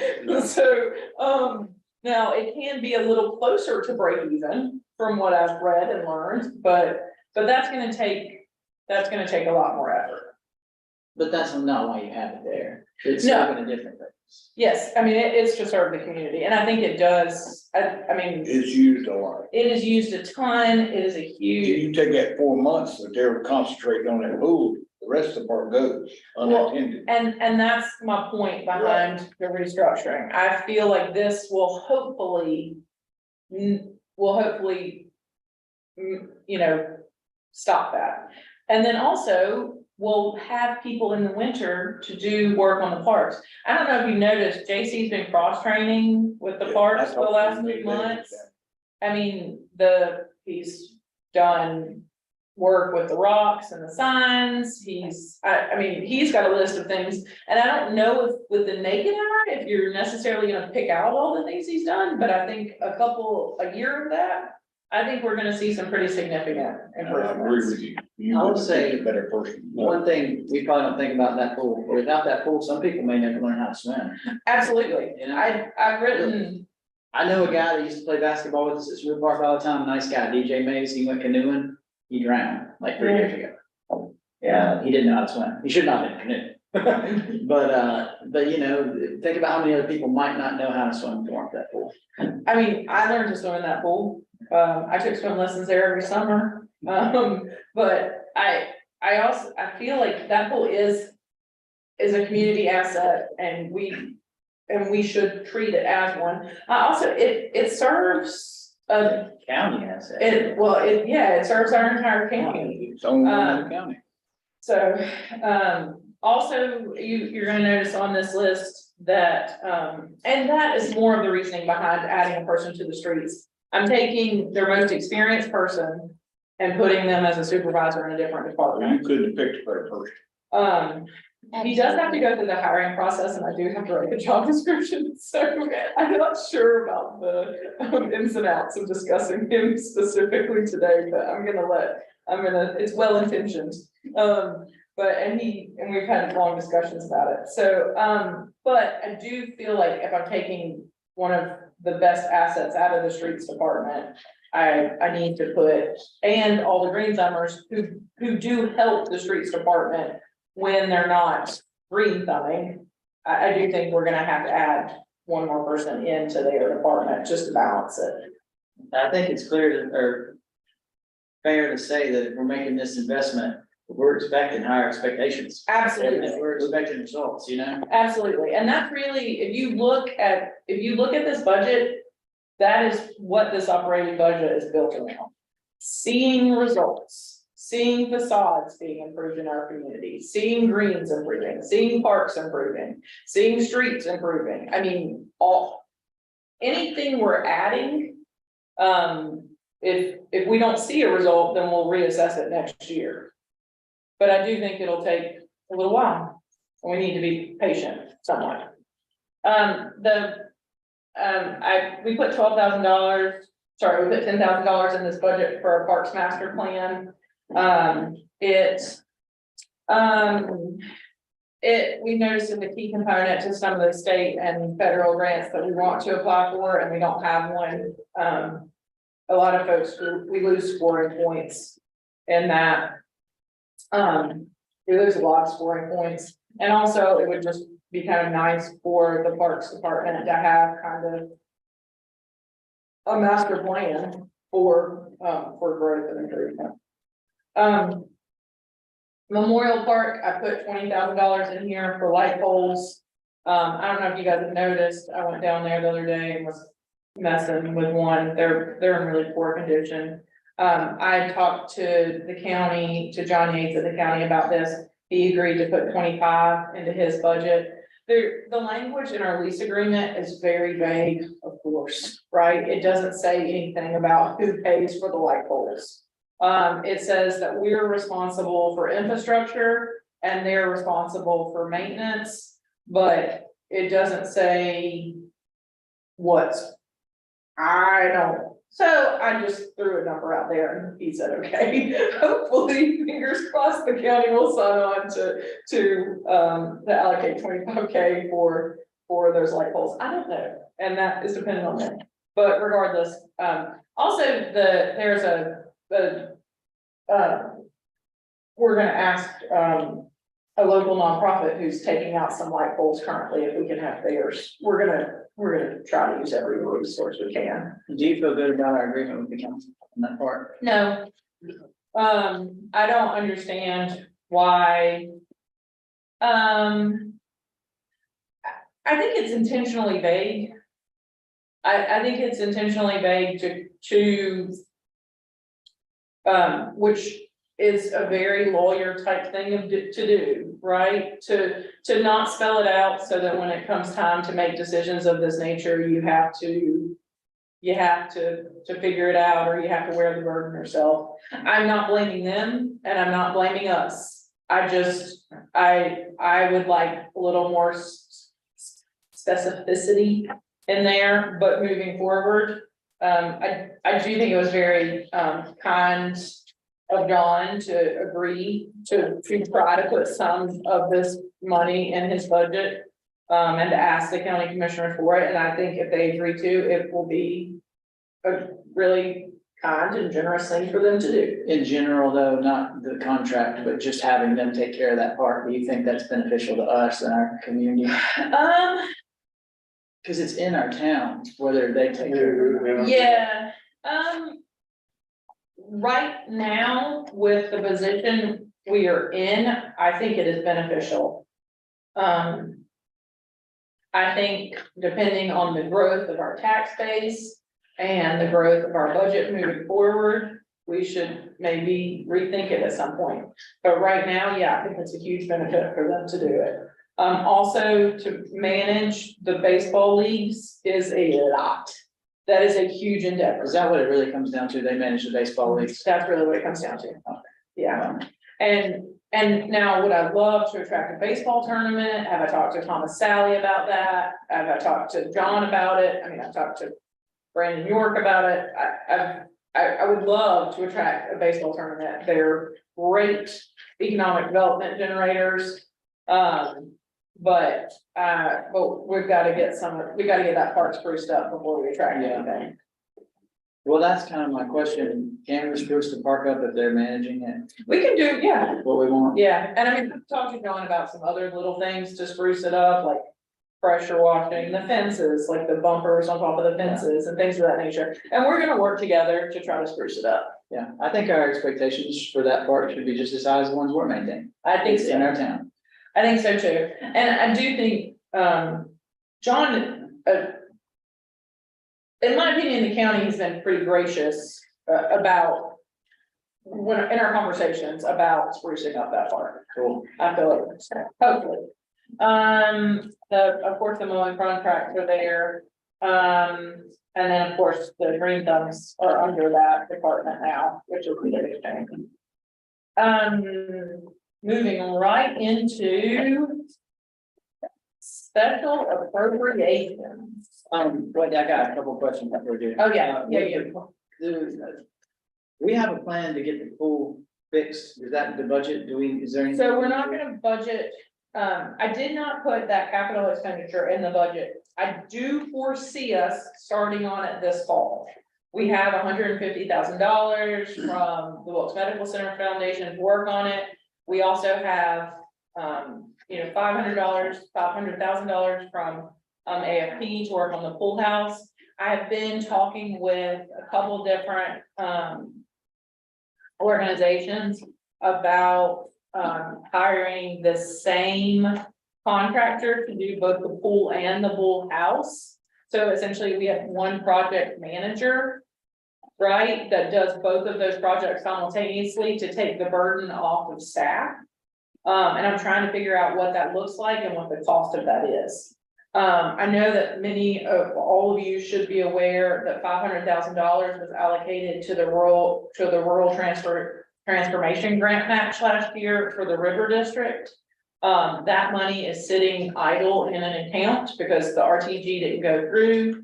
I am talking with the owner of Block 46 and the EDC about whether they are comfortable resubmitting for the RTG again this year, because all of our local governments did allocate funding to it, which is now stuck until we unstick it.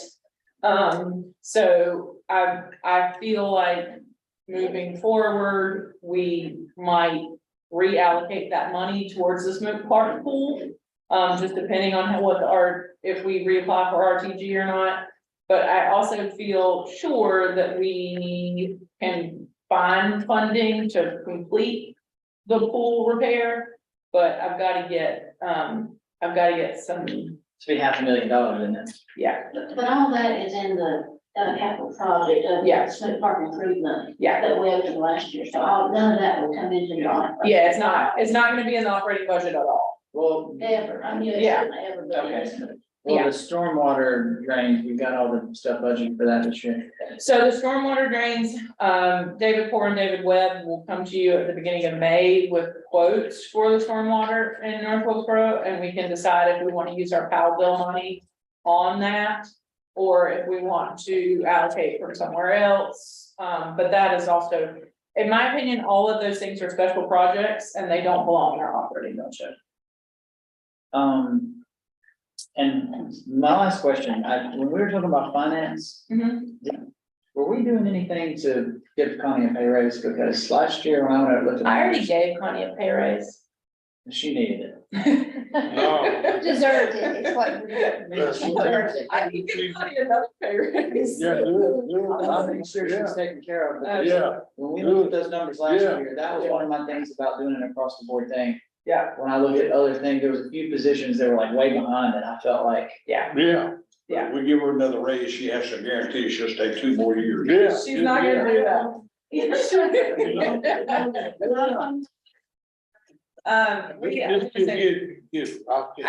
of the things I'm hopeful. Well, anyway, okay, so that's, So do we know if these people are going to reapply? When you're talking about, we got money stuck in budgets that people have been taking money. yeah, Are so, they, what if they don't reapply? so if, well, we would be the applying organization for the rural transformation grant. Or the county would be, depending on who owns the land. Last year, when the RTG, when they applied for the RTG, one of the criticisms was that the county, that the land was not municipality owned or local government owned. So that discussion really has to happen before I feel comfortable putting in another application. That was a huge points loss. But don't we own that land? No, Who owns it? the Herring Foundation. Okay, we don't apply. Yeah, well, I mean, maybe we wanna apply because it's a huge part of our river district and it could be an economic catalyst for us. But we need to, but I don't want to have that $500,000 carrying over year to year to year when we need it for Smoot Park. Right, I agree. I care about that, and I think the return on investment in that district is good, but at the same time, like, we have a bird in hand that's been part. That's kind of, and I want to. I want every dollar to go to its highest and best use. And right now, with the amount of water loss we're seeing at Smoot Park, I don't know how many more years we're gonna be able to have that, the pool open if we don't address it. And so I feel like we might end up having to allocate that money elsewhere. That's not to say that we don't have other money, which we can't allocate. Our fund balance is still very healthy. The audit came in on Friday. At the beginning of this year, it was 88%. You all have set a fund balance limit at 65%. We could allocate 65 to 75. I say 65. I honestly believe 65 is high, but not, and I'm not a spendthrift, and I feel like you all know that based on the conversations of this budget. But I do feel like 65 is high. But we could allocate money differently if we want to apply for the RTG and do the Smoot Park pool project. But there are other grant opportunities that we're gonna apply for this summer, which is more the reason I don't wanna allocate money to Smoot Park pool and then have to reallocate it again. You know, like we need to wait until this project comes and then we'll project for it. We are financially healthy enough to operate this way now, whereas 4 years ago, we were not. We have luxuries currently that we didn't previously have. Yeah, I guess my thing is just, regardless of what else comes our way, we've started Smoot Park, we can't have it, it's gotta be complete. I'm 100% on board with that statement. You have to stay on the board and make sure it gets fed. No, we got y'all now. No. So you guys look at- Don't start that conversation with me. We've already had this conversation. Okay, so moving forward, now can we go to special appropriations? Anybody else have any more questions, comments? Okay. Special appropriations. We still, even with these funding allocations of an additional person in the streets, an additional person, 2 additional people in parks, and various sundries, have money to put into our nonprofit request for the year. I don't know if, Connie has a folder with all of the nonprofit requests that have come in. This is very similar to what we, you'll see the request line in the middle, and then what we're recommending in the right. It is very similar to what we did last year. We did a $500 sponsorship to Wilkes Youth Life Development last year, the fledgling organization. Beverly Services. Yes, they provide activities. Well, they provide activities at the Light Up Downtown. They're gonna provide activities to concert goers. He operates the cornhole tournament, and I feel like he contributes to our overall activities. But he did apply in addition to our normal players. Any criticism, comments, recommendations? Wilkes Development Day School. Yeah. Is what? It's a good thing. Yeah. I don't know, I didn't know what it is, explain that. Special needs, special needs daycare. Yeah, Okay, I just didn't know what it No, was. I was gonna say, yeah. Just somebody may ask me, what about that, and I'll be like, I was don't know gonna what it is, I If, didn't ask. if any of you want a That's copy good. of the full request, Connie has the folder with you. I didn't know if you all wanted copies of the full request or if that in the past you had received them. I was under the understanding in the past you did not review them, but if you want a copy, yeah. There's not a group on that list that does not deserve our support. I'm just saying, there's not a group on that list. They are all vital players. They meet and help I am. people that are in less fortunate than anyone in this room. And, you know, I'm gonna just say it real point blank, you know, to balance our budget off of taking away from these groups.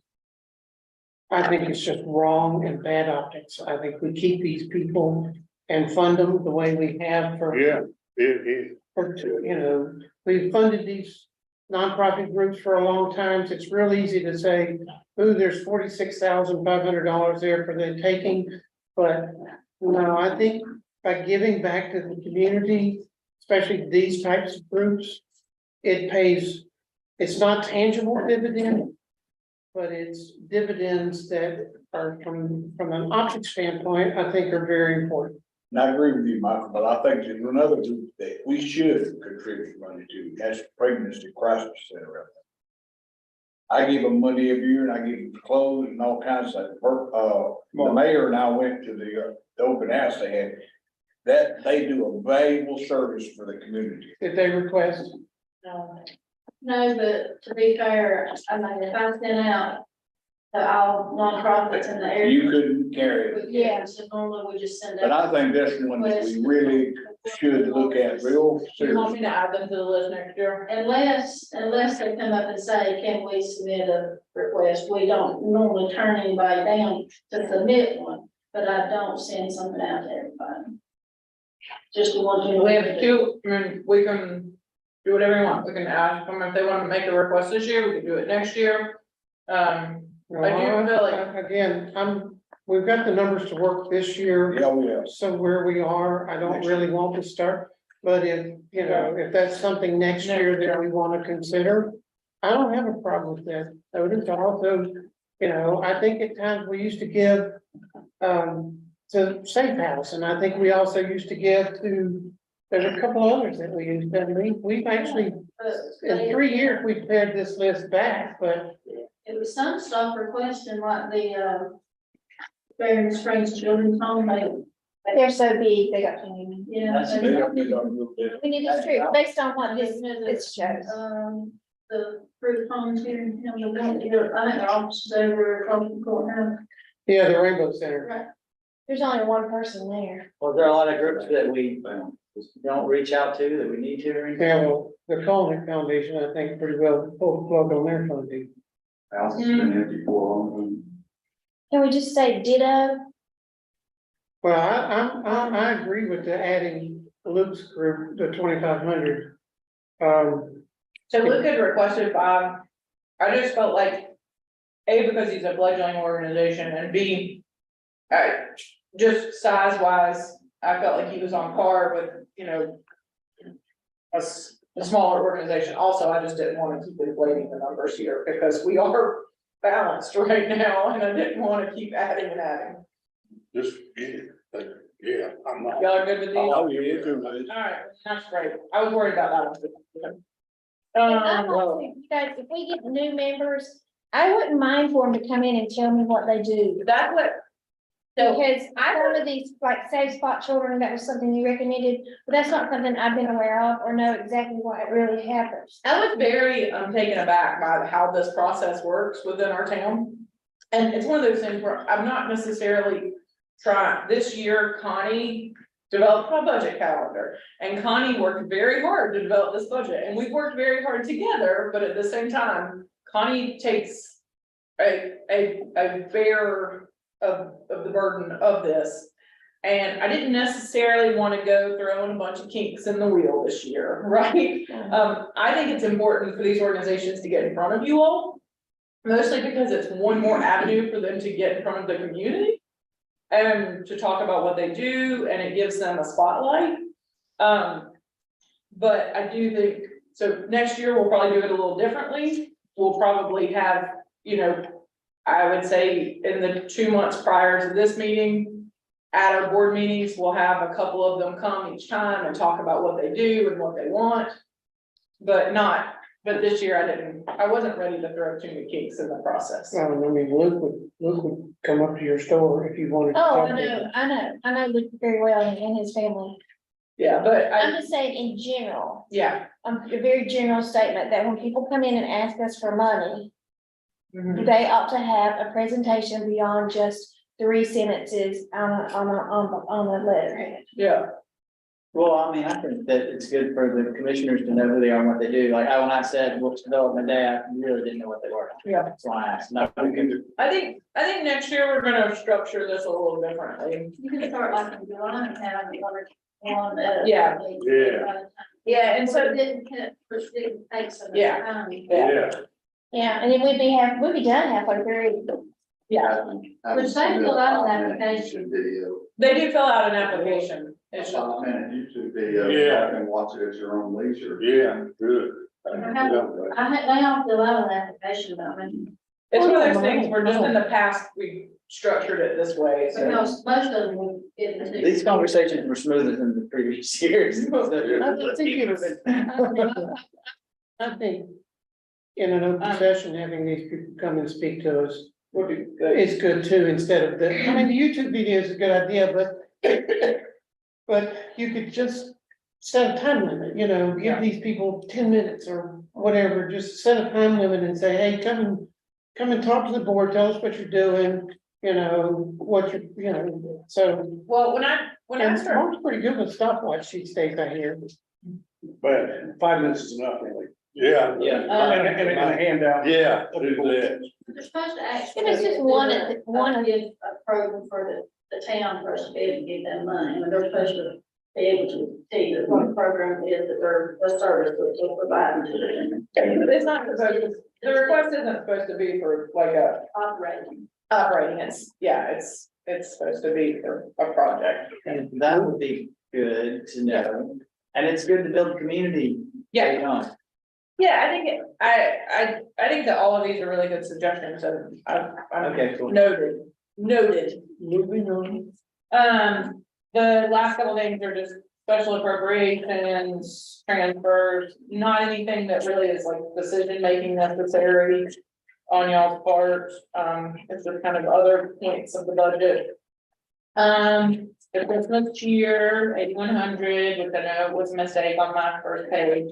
The separation allowances, of course, for the police, and then the general fund contingency.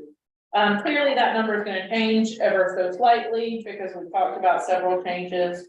But, now, based on these numbers, I would say, I'd saved additions and deletions to the very end. But if you all want to talk about additions or deletions now, with regard to the EDC or, there was one other back there. You guys can visit that. I would encourage you all to visit it now before we go on to Our our fund balance is like 84%. It's 88%. 88 for the last audit. We initially thought we were gonna have like 500,000 over, but we had like 800 something. We did because of rollover. That's. And then also, but we have to also take into account, we took out about $500,000 out of that 88,000, out of that 88% for the fire, yeah. Fine. So, which brings it down to, we're not as low as we thought we were, but we're probably in the 70s range. Yeah, the current audit, the draft, I think, what is it, 72% or. But the 22 brought us in at 88. Yeah, but I'm talking about this, Yeah. this current draft, Yeah. current draft. audit right here, putting our fund balance in the low seventies, is that? No, it's at 88. 88. It's at 88 according to that drop. That's right. Yeah, And well, our estimate was, we're gonna do the legal, it's first talk about, and in your retreat, I think it's, I think you had said 60 something, but now we know it's in the 70s. You get that corrected amount, are we at 3 or 3.5 on the move from restricted to unrestricted? On that, did it end up being which one of those figures? Oh, I can really. That's me. Cause I know that's what the question was with that, With the- investment balance. Leave about it. I mean, more than what I said. So, okay.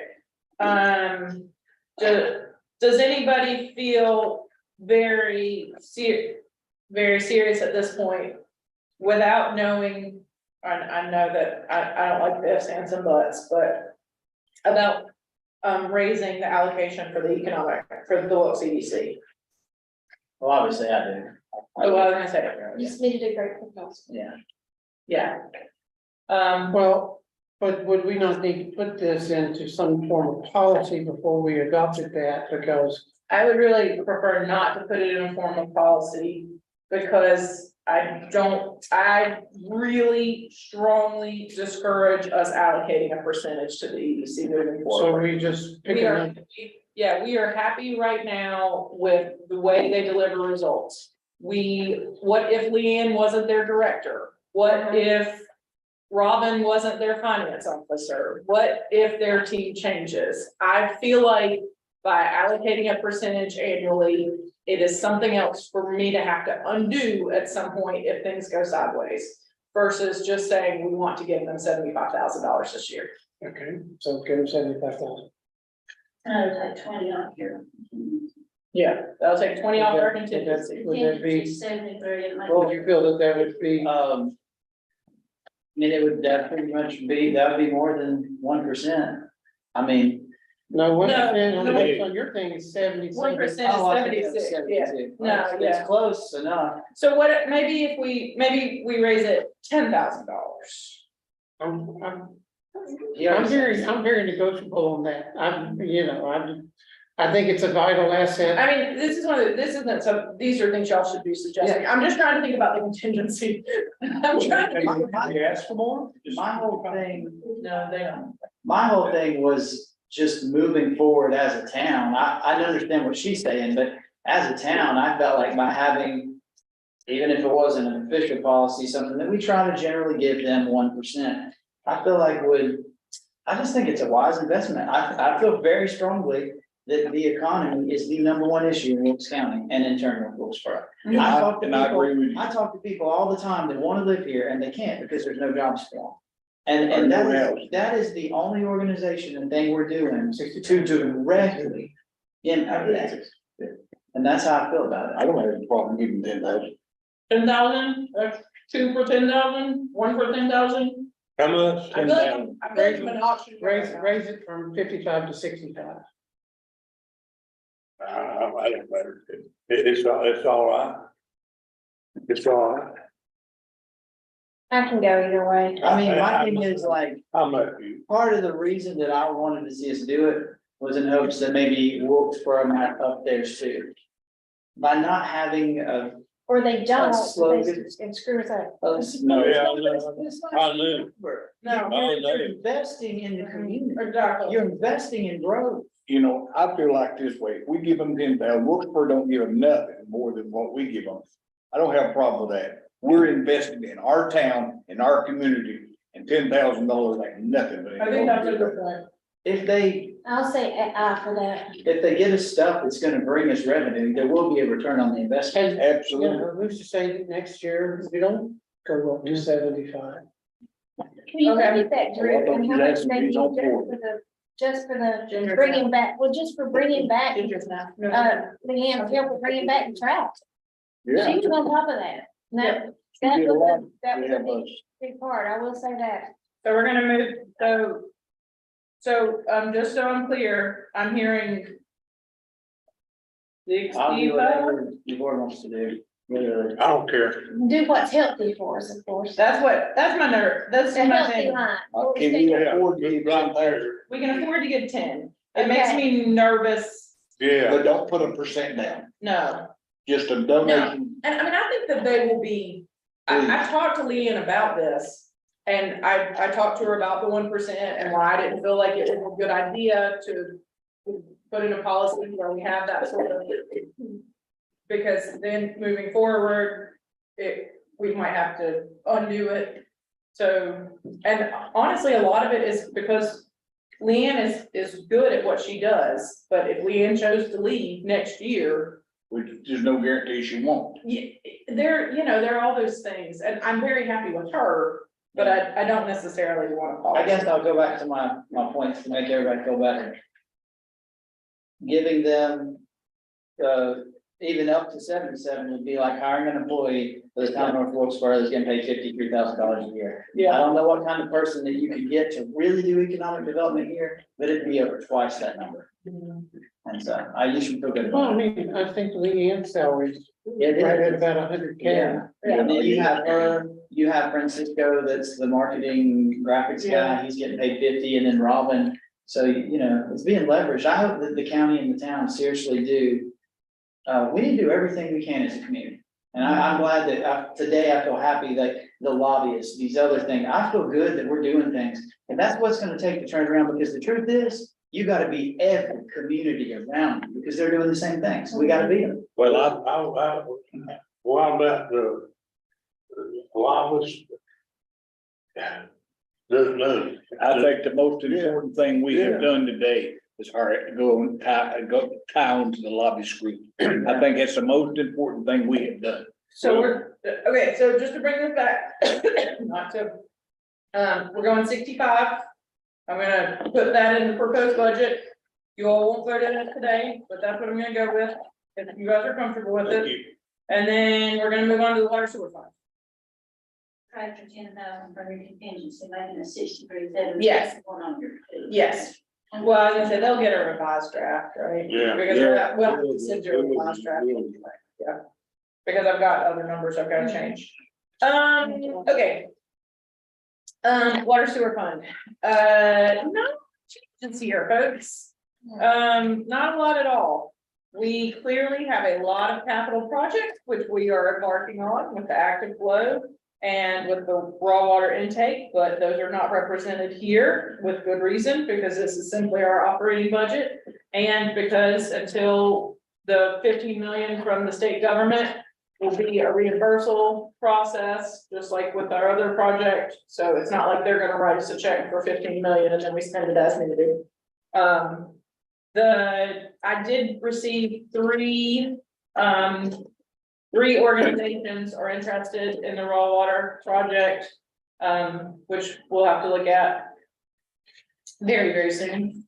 But 3 organizations have submitted packages. This, the revenues are pretty self-explanatory. I don't think, unless you all have any questions about those, I don't necessarily feel the need to dive into the revenues. The expenses also, pretty I was gonna say, the overview, I'm gonna kind of skip the overview. I got one Yeah. question about that water intake. Do you think that we're running into problems with the county or Wilkesboro that they could try to stop it? No, No, Too far for, too far gone. the county, no. Wilkesboro potentially could choose not to give us an easement, but I don't feel like that'll happen. I feel like right now, the relationship between ourselves and our neighboring communities are healthy, and I think it's been in years. and I don't think that I feel like everyone sees what's good for one of us is good for all of us. When I ride my bike over there and I go by that spot, I always wonder, like, are they gonna give us the land to do it? So how close to their existing facility are we putting our sprawl in? Pretty it's close. fairly close. Real close. It's Up back river Yeah. from it or down river from it? I don't recall, they're pretty very close, It's, but they're like It's upriver, isn't it? David Webb and David Poor are on call for this conversation, by the way, if you guys wanna explore it. No, But if y'all don't wanna explore it right no, now. I don't need to know exactly where the straw's going, I just was I just curious. cared about, is there enough water flow for all this? Can, you know, you don't want to take too much water from the well, and I was told no. There is not plenty of capacity water there. flow from the active river, yes. Yeah, David got me and showed me where they were Yeah. talking about. It's about where that creek comes in. Yep. Yeah. Yep. Reagan. Yeah. Yeah. That's it, yeah. So the first few pages are essentially, aren't really decision-making pages. If you switch to utility billing. Which is page 48. Let's figure it. Yes. I There got is utility one billing drafting approval. and there's somebody books. Utility billing. What time? Yeah. Oh, 48. 48. We're skipping the overview, the extensive overview. I'm feeling like it's 3, but I really would like to get you all out of here by 4:15 so that we can have a little bit of time to strategize for our board meeting, which is at 5:30. Yeah. And so you guys can have a break. Mhm. It smells like cigarettes in here. Yeah. Sick coming from out there. Yeah. When is additional drafting? This is about enough next time. Let's I was do gonna this. Does it? It does, over here, it does really good. I don't smell it. So on utility billing, there aren't really any major changes. Of course, you'll notice we split the half of the software for Southern Software and our audit with our utility, with our enterprise fund. Our public utilities director, David Poor, currently is driving Kurt Hayes's old Ranger from yesteryear. It's a good truck, but the streets department would like to have it back. And we borrowed it from them so that he could drive it for a little while. Just with the split of that, management, we don't necessarily have an extra vehicle. Also, the enterprise fund is much healthier.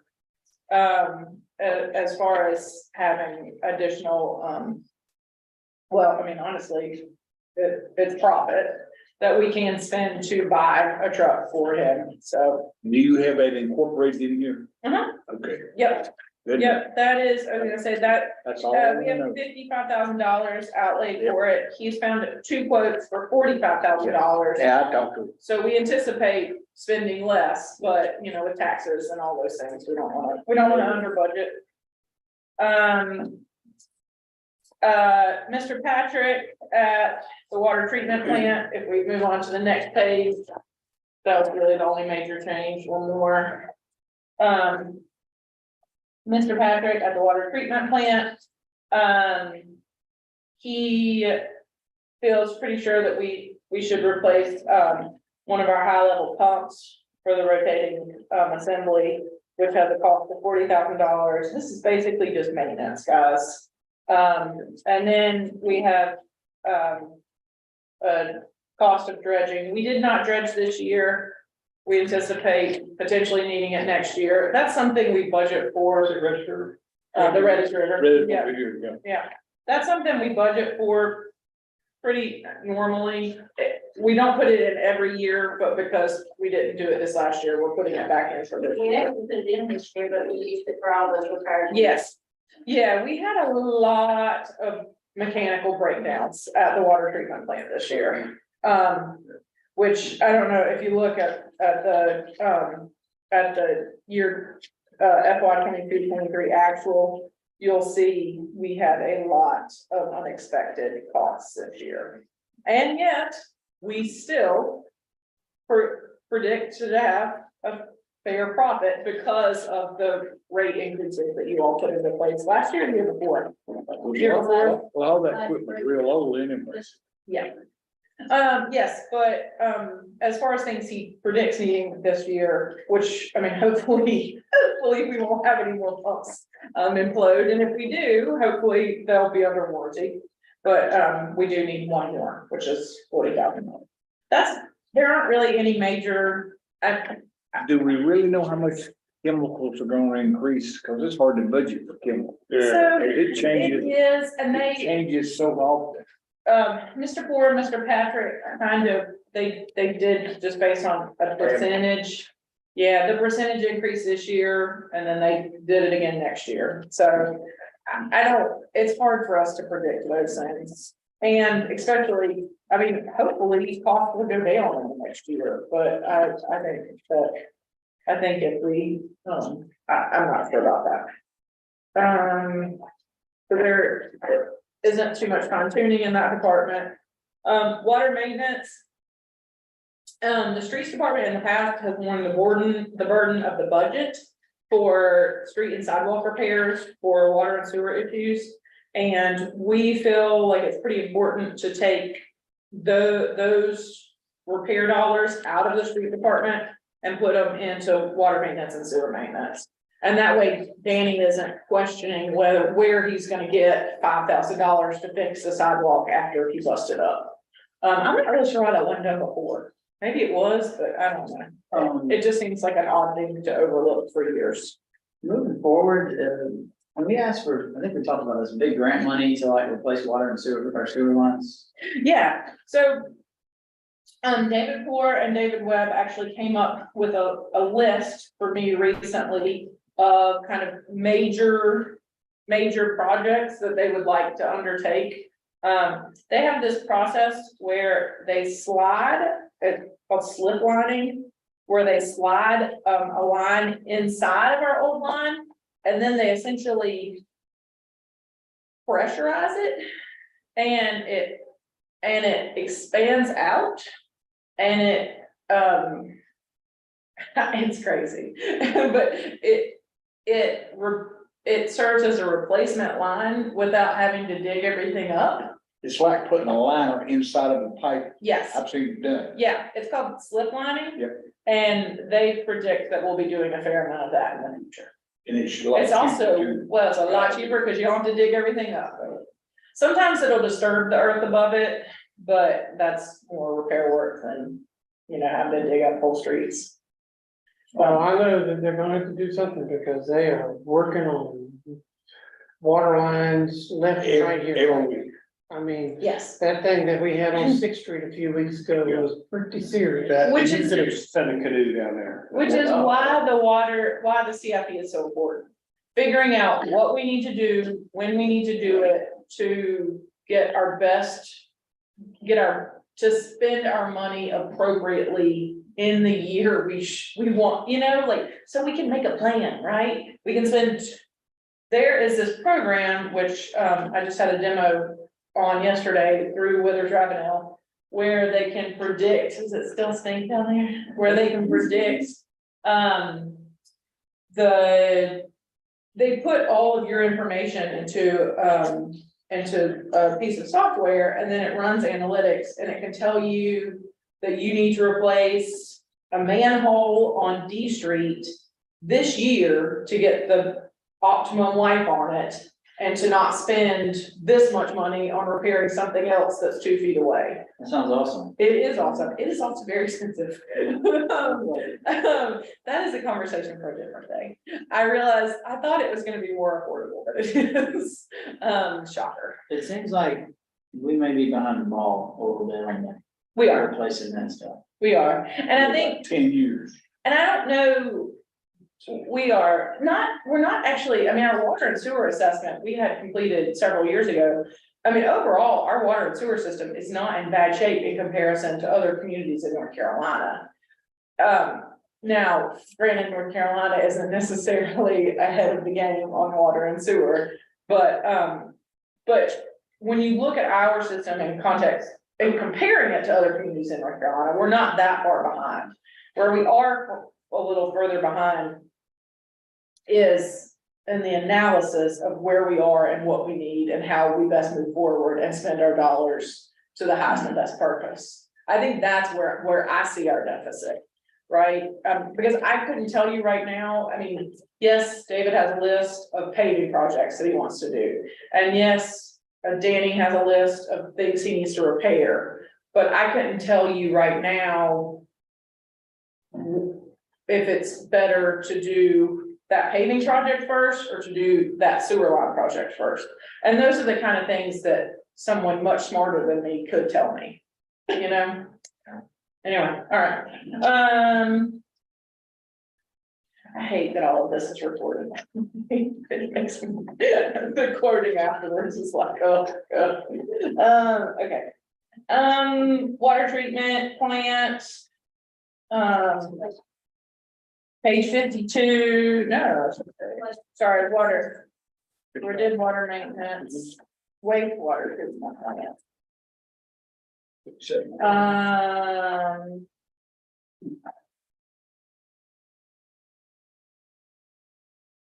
Mr. Perry foresees an increase in the cost of UV bulbs, nothing too scary there. This year we've had a foam issue at our wastewater treatment plant. Foam is not a good thing. Evidently at our wastewater treatment plant, it can cause a lot of issues. They've had to send, and I'm not gonna get technical with this because to be perfectly honest, it's not worth your time. But we've had to send a lot of samples out of house to get the foam issue under control so that our wastewater treatment plant works the way it should to clean the water before it release it. They predict having to send out those samples for a fair amount of time in the future to make sure that everything's working appropriately. So there's some added costs in there about $17,000 extra in sample processing out of house. And the foam was not it is not a product of anything that's been done or not done. It is a type of bacteria which occurs in wastewater treatment plants. It's naturally occurring. It just it happens. And then also money for hauling sludge, which is normal. We don't anticipate any more. Moving on to sewer maintenance. I feel like I'm kind of moving through this pretty quickly. If anybody needs me to slow down. And honestly, it's because there's not too many things of note in these budgets. Sewer maintenance, we're also at putting in some dollars for street and sidewalk repairs. We're splitting it evenly. Mr. Porter had some requests for various sundries. He found a very cost-effective method of replacing our sewer check cameras, which we have had for a long time and are finally meeting their ends. I don't know if you all are aware, we have a sewer camera which Wilkesboro borrows, and they have some things that we borrow. Our camera finally broke this year. I think it was like 26 years old or something. Now, are we talking about the camera that run down the line? The cameras that they run. So Danny's found a very cost-effective alternative to that. Also, he's requesting a hoist system. Mr. Poor is actually the motivation behind that. We need this hoist system just to meet minimum safety requirements. We've not had it in the past. A replacement pump for the lift stations. It is more cost effective to purchase one than to rent one for rain to rent, which we had to do this year. You may have noticed the rain for rent cost previous in the budget. It was very expensive to rent pumps from that company, but it's also very necessary. That's really the end of the wastewater maintenance / sewer maintenance. So you're saying we could buy a new pump cheaper than rent one? We can buy a new pump cheaper than we can rent one for a couple months, yeah. Yeah. The problem is supply and demand. I mean, everything right now, That is supply absolutely chain is just. Oh, yeah, big time. That's what happened to us last time, was we waited forever for that new pump. And then, so we're trying to be a little more proactive. 67,000, their contingency for the day. I can't hear you, Connie. What'd you say? Oh, I put it in there, it's just on the last page. Oh, It's after all it's after all the transfers and all that stuff. And then, after all that, the sewer water fund contingency is 67,000. And on to the fee schedule. You guys are ready. Y'all have any additions or deletions for the water sewer fund, anything you guys want to see or didn't see, or?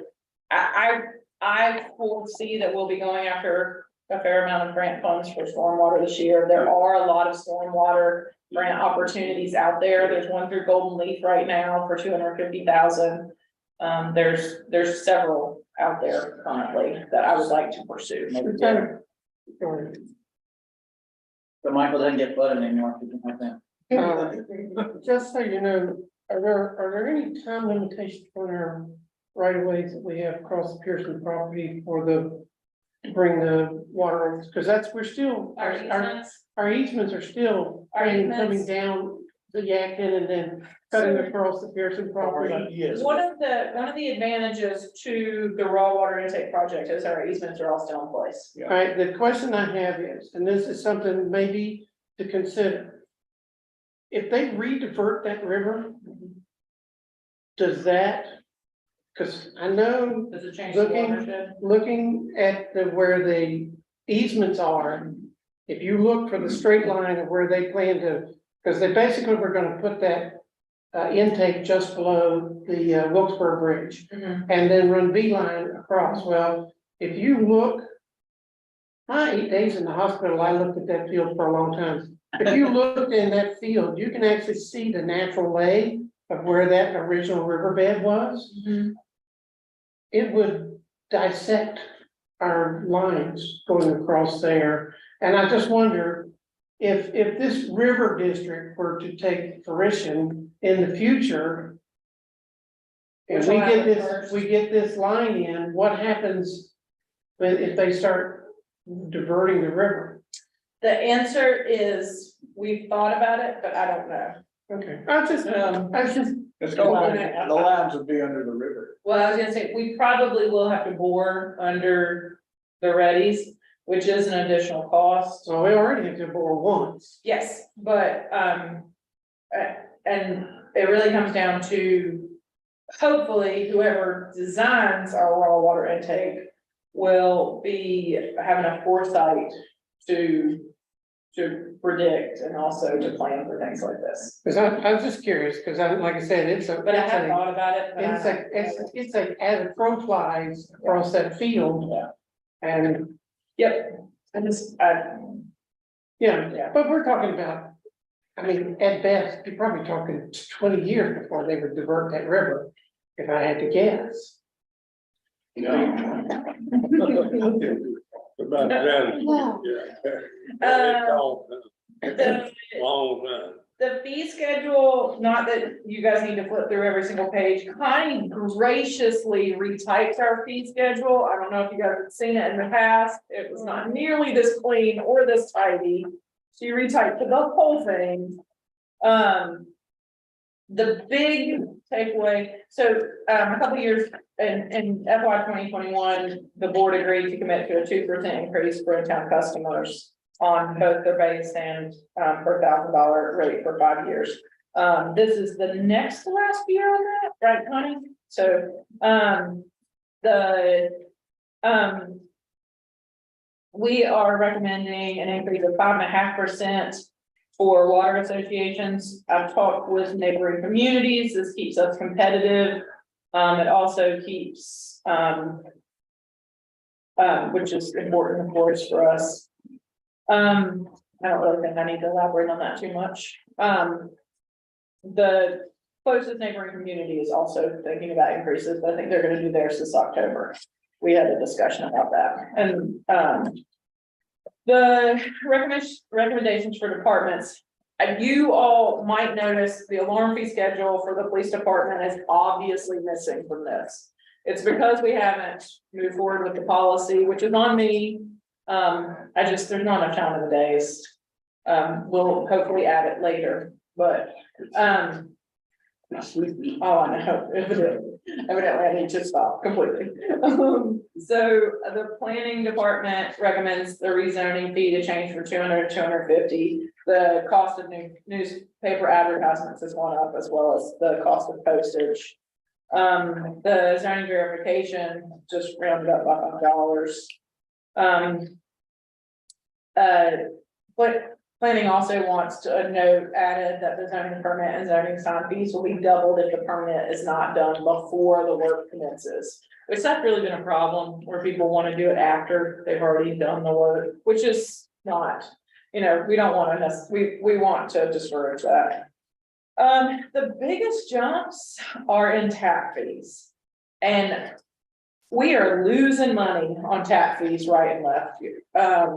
We're losing, I mean, pretty significant dollar amounts on tap fees.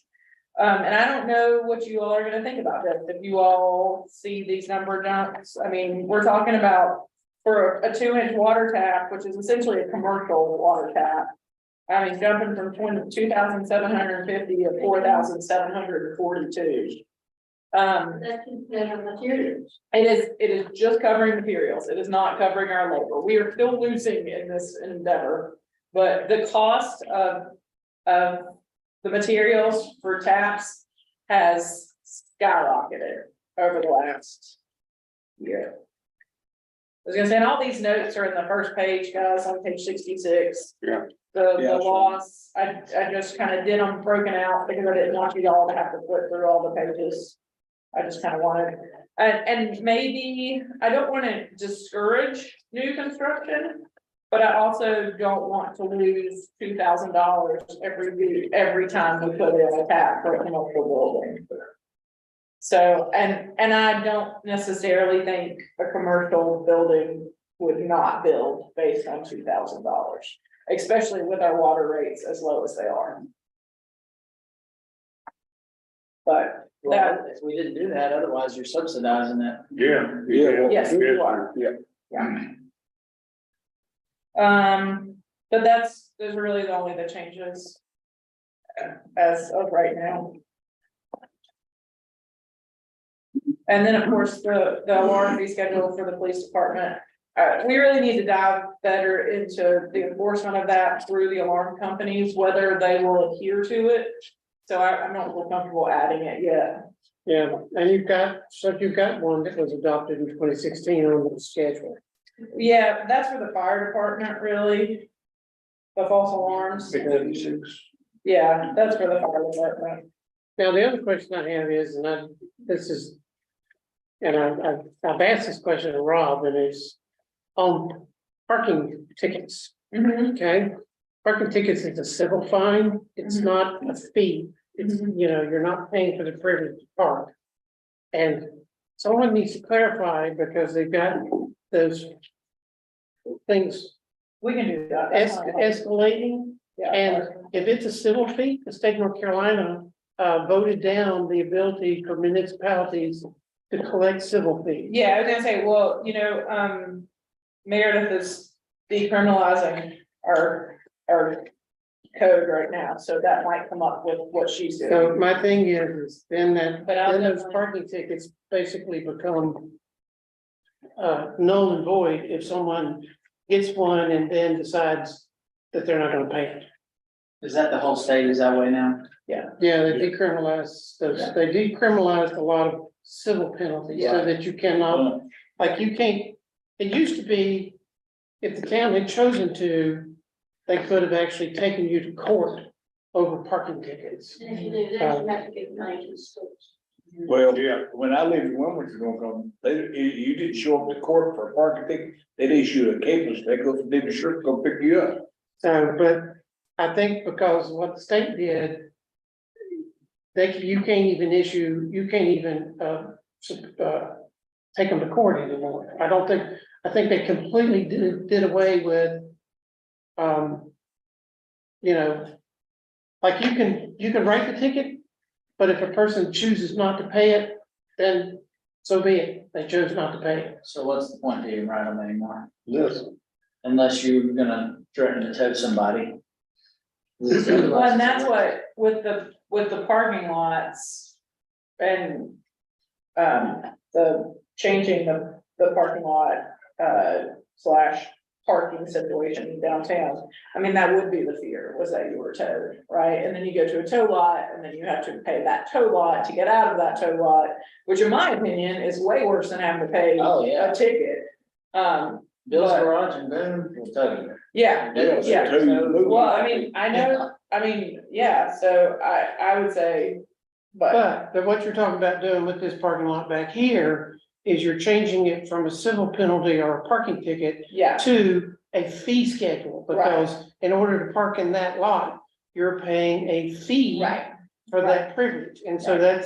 that's where we get protection is, yeah. but we can't charge a fee for people to park on the streets. I made a note, we'll definitely check into it and address it. And I'll talk to Meredith about it too, because I know that we've got a lot of other housekeeping in that department to do. So yeah, like what would stop a car from just parking outside all day for weeks on end? Well, I mean, I talked to Joe Rankin one time, and there was one individual down on Main Street whose name I'll leave out, but I believe they had a file cabinet drawer They did. full of just parking tickets for that individual that had never been paid. And, See, that individual told me when I moved in here, if you get a parking ticket, just drop it in the drawer, you do not have to pay it. I always thought it was that way, and I got one in New York City one time, I didn't pay it, and they kept writing me, and then I got like a court paper or something. I said, "Look, I paid it, okay." well, until North Carolina changed this rule about decriminalizing civil penalties, It could happen. the town could have done that. The town could have taken you for it. Yeah. Can't now. So we'll definitely check into that. Anything else for the fee schedule aside from the fire, the fire department does have a warrant fee schedule, but the police department doesn't. But like I said, drop it. Excuse me. Any other? So this is really, Connie and I are prepared to go over the hospital investment. But until November, I don't. Some of this stuff is timing for us, and I feel like for today, we've gotten a lot done. If you all want to delve into anything else, you're, more than welcome to. I'm definitely not trying to. I really have utilized a lot of y'all's time today, which I appreciate. And Connie and I will get numbers revised. I'm not gonna send you all out this entire thing again. I'm gonna just send you out the totals with the contingency change and the fleet information. I'm not gonna send you out everything. Well, it's real easy as far as the hospital money goes.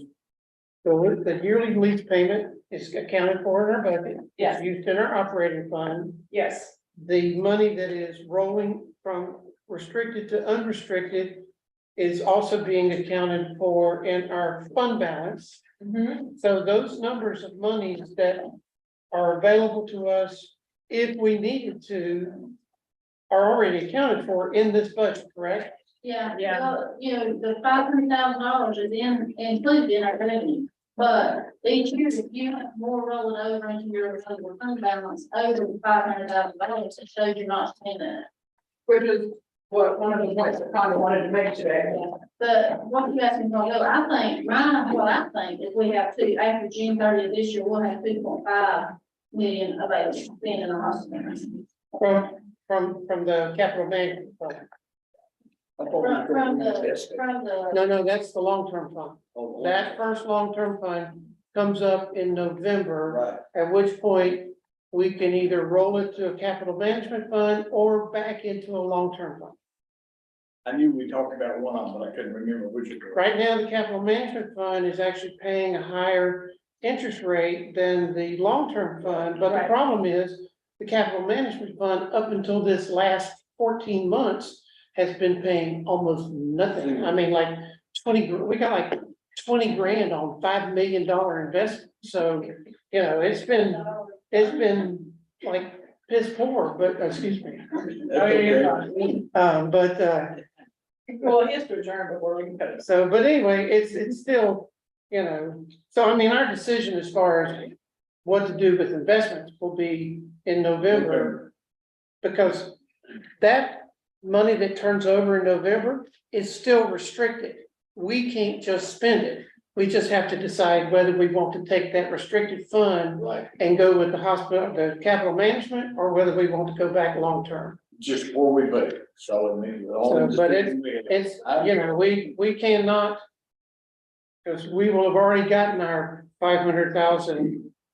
So when actually is it the beginning of each fiscal year that additional 500,000 usable?